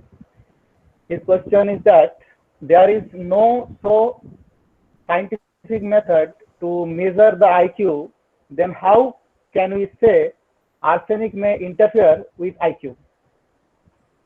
Okay. You see that there is a lot of research in this area, but I must suggest that you can measure the IQ by using the Raven's color matrix test. Raven's color matrix test is a very simple, because there is some of the pattern. It is already proved by the scientist. It is proved by the psychologist that a Raven's color matrix test, this is really a good test by which we can identify. Remember, your sample should be large enough, and parallelly, not only the IQ, you have to correlate that IQ may be associated with that particular problem. Until and unless you are proving that your IQ may not be linked with this. Suppose you are establishing that particular area is contaminated with something. Okay, it's not only arsenic or fluoride. It may be contaminated with the lead. It may be contaminated with some of the e-waste, electronic waste are like this, because that particular area is situated in nearby dumping center, and there is all where electronic waste is dumped, and unorganized some processing center is there. Okay, so you may suspect that the problem is related due to the electronic waste. Okay, now you have to prove that there is a problem, there is a particular problem is there. Then you goes to this particular test. Remember that IQ is related with many things. It is related with the background, family background. It's related with the nutrition. So everything you have to consider that. In spite of that, I must suggest that if anybody interested to measure this IQ to relate it in a particular problem, they should use the Raven's color matrix test. Okay, sir. Now, the next question is from Jay Sen. He asks that what is the effect of roxarsone in human body if it is consumed? What is that? What is the effect of roxarsone? What is the effect of roxarsone in human body if it is consumed? If it is consumed, okay. Okay. See, roxarsone, there is an organoarsenic compound. That organoarsenic compound may not be directly goes to the human body. Human body may be contaminated with the arsenic compound, and that arsenic compound is a inorganic arsenic compound. That arsenic compound is an inorganic arsenic compound, which is converted in the chicken body. That organoarsenic compound roxarsone is got conversion by this, because this organoarsenic compound is only used in these purposes. And when the animal body, or that is chicken, is use this in their metabolic process, that compound is converted to the inorganic arsenic. Okay, and that inorganic arsenic goes to the body, and there is a chance of contamination, a reaction with this, as I mentioned, the mechanism of that maybe interact with the sulfur containing group, like the protein sulfahydryl group, and the ATP synthesis interfering like that. Okay, sir. Thank you, Now, sir. the Dr. next question. Can we proceed for next presentation? Actually, we are out of time. If Dr. Professor Mandal permit us, we can proceed, sir. Okay, no problem. Sir, I have one question, sir. Okay, actually this question is asked by Orendril Dotto. If a person has ingested arsenic, is there any process of detoxification by which the person can be relieved? Okay, okay. I was The trying to detoxification mechanism. Okay, that arsenic detoxification mechanism is called chelation therapy. Okay, some medicine are there which can chelate this metal. No, D-penicillamine, there is a medicine. Okay, some of the medicine compound we using for this particular chelation, because the chelation mechanism is like that, that compound can be injected into the body and it goes to the different organ where it may possibly contaminate or deposited. That compound, that means that chelating agent can bind the metal and ultimately it is secreted for the body, or discharged from the body through the urine. Okay, that mechanism is called a chelation therapy. Dr. Das, is there any time left to ask more? Dr. Nandi? There are 2 questions left in the chat box. Now There are only 2 questions. Stop. Okay, Dr. continue. Nandi, proceed. Continue, Dr. Now Nandi. the big speech by Friends of Environment team. So I request the team member to give the required speech. I would like to request Management Committee member Nobonita Chakraborty to say about Friends of Environment.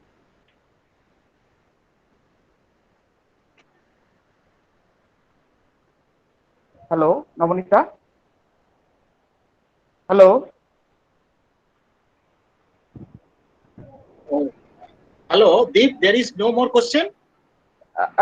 No, sir. Actually, okay. Okay, thank you, sir. Thank you very much. Thank you, sir. Okay. Okay. Thank you, sir. Hello, Nobonita? Hello? Nobonita, please start. Please start. Please start. Okay.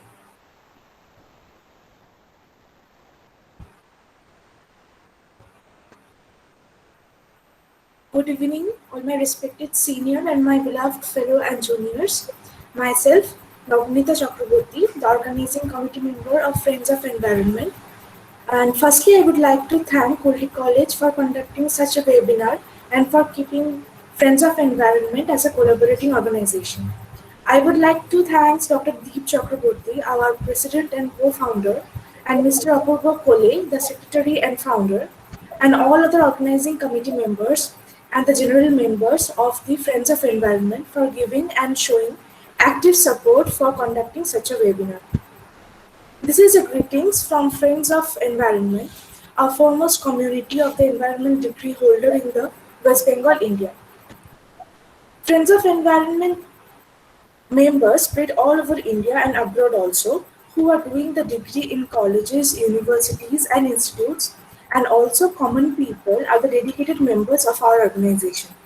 We started our journey in May 2017 by conducting a free environmental health and sanitization awareness camp among the tribal people. Further, we have conducted several environmental awareness campaigns, seminars in different schools and colleges, roadside tree plantations, environmental awareness rally, waste management awareness, sanitary hygiene awareness, and good water management practices. In the recent past, we have extended our help to the flood-affected victims in the Kerala by providing them essential medicine, clothes, dry food, potable water, etc.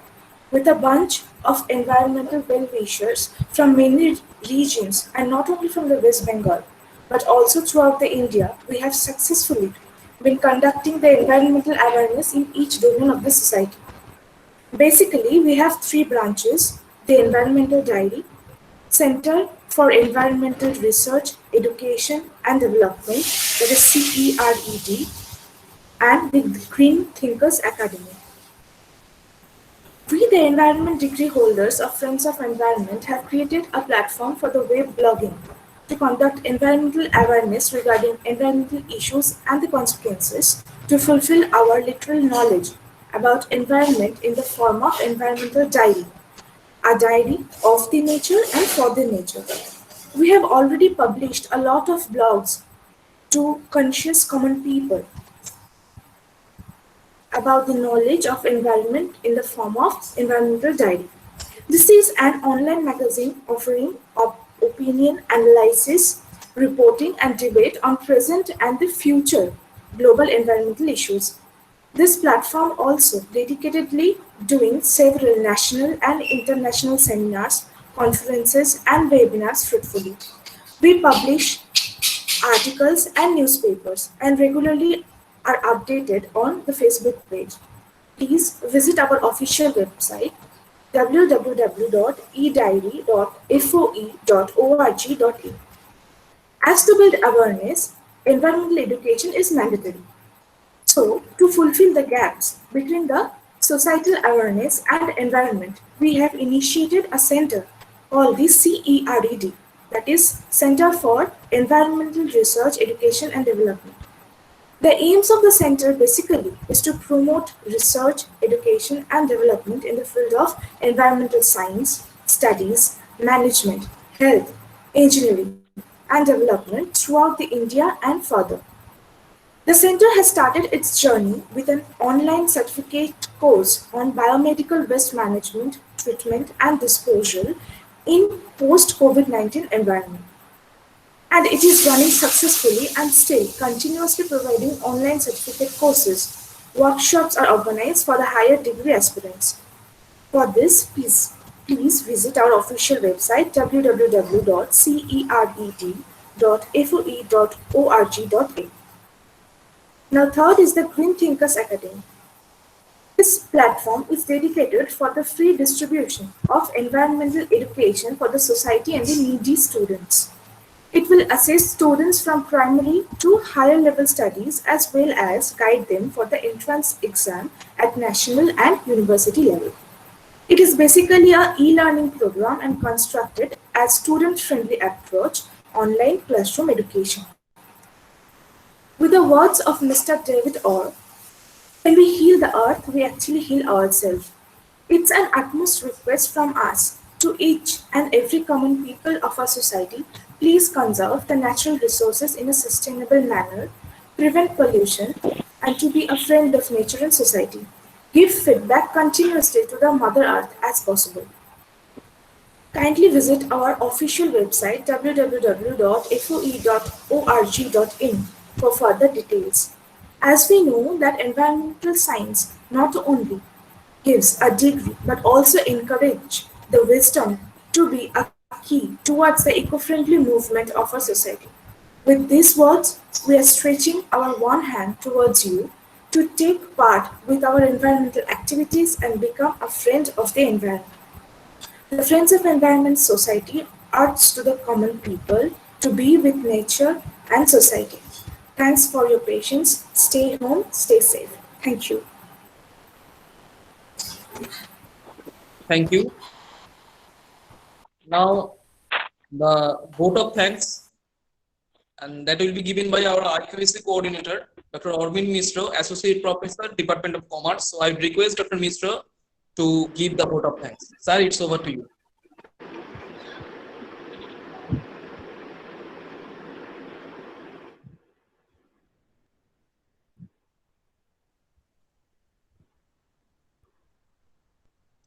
Dr. Mishra, it's over to you.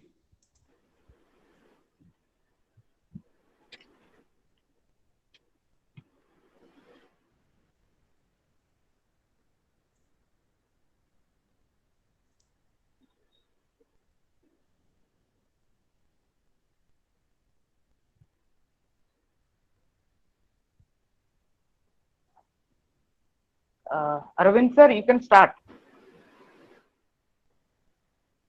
Sir, you can start, sir. Arvind sir. Arvind sir, you can start. I think there are some network issues. From his end, I think some network issues because, sir, kindly rejoin, kindly leave and rejoin.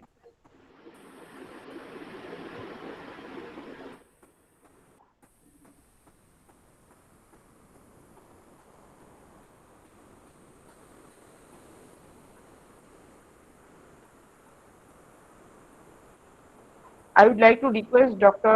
Chittaranjan Das, please call him and tell him the technical issue.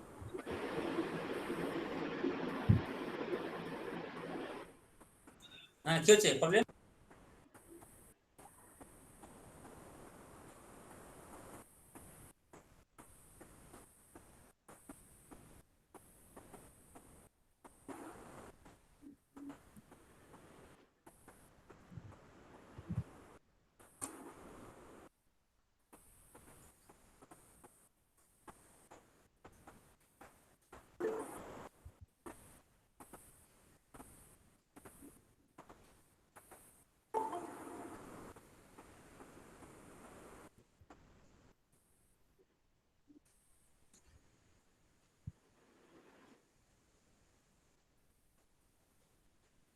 Yes, sir has joined. So I request again Dr. Arvind Mishra, IQAC Coordinator, Associate Professor, Department of Commerce, to give the vote of thanks. Sir, it's over to you.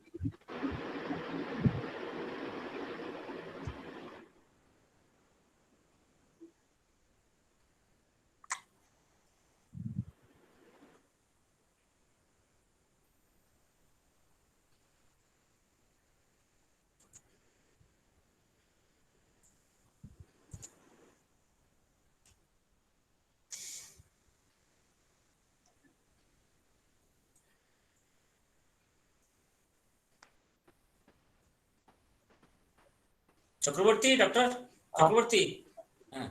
Yes. Yes. Mishra joint. বলো। এই যে Yes.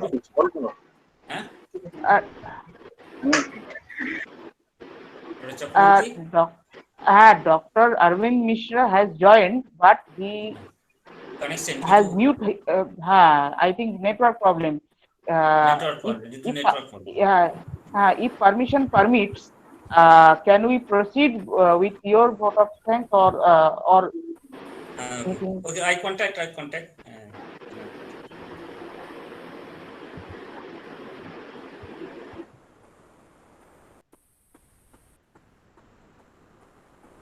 He has joined, but the sound is not coming.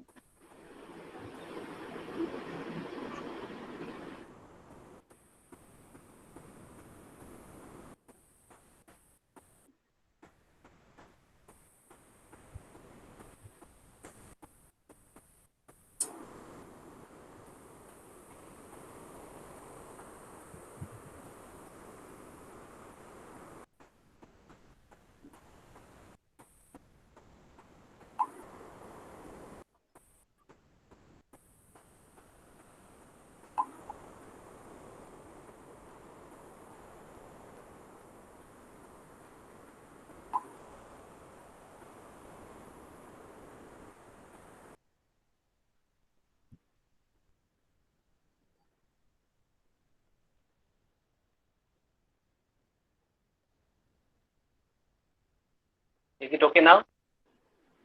Yes, sir. Yes, it is okay, sir. You can proceed. Okay.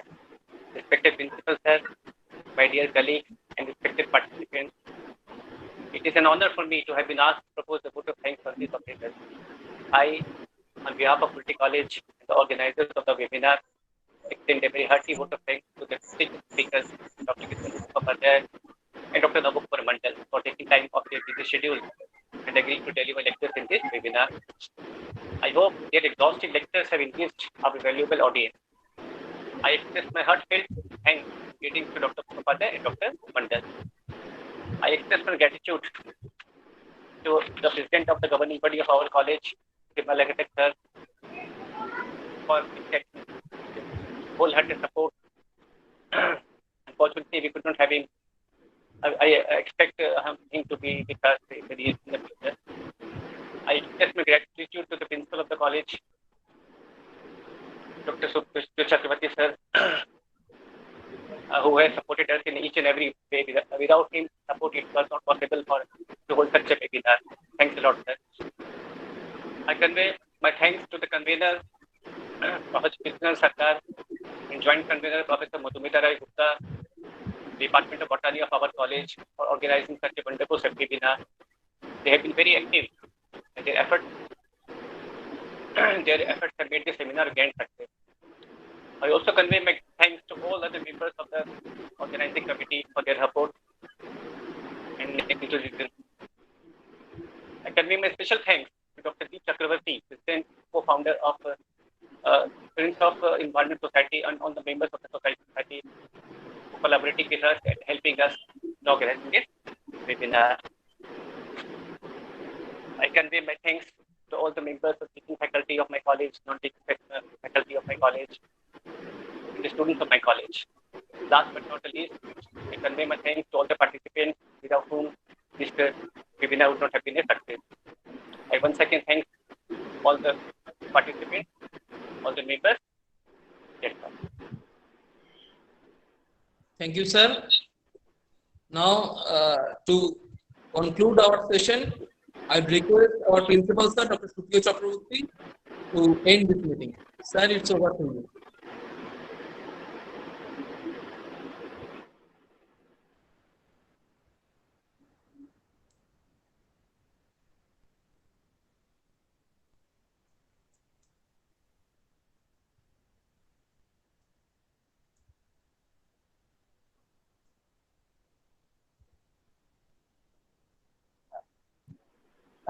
Supriya sir. Hello.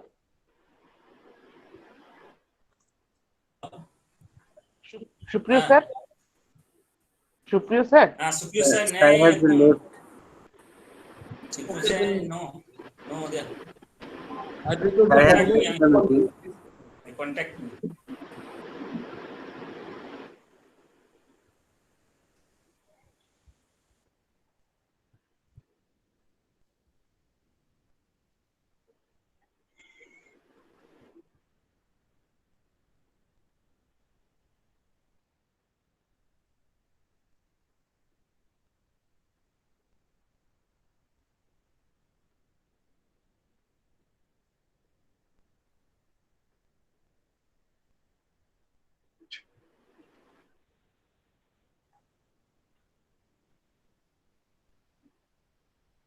Dr. Nandi? Hello, Chitranja? Doctor? Yes. Yes. Conclude, sir. Audible, sir. Conclude the session. Sir, proceed. Proceed. Network problem হচ্ছে আমার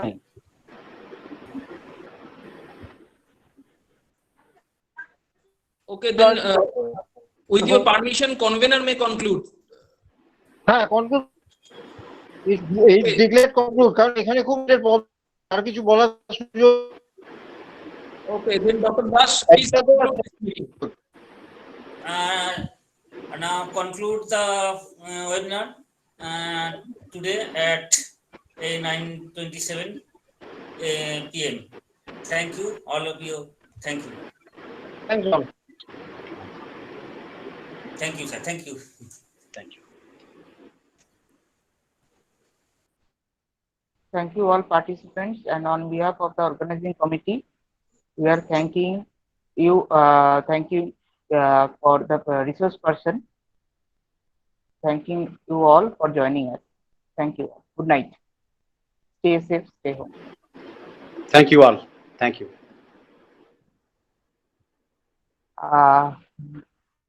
I think Mr. Apurvo can take the charge now and end the session. Okay.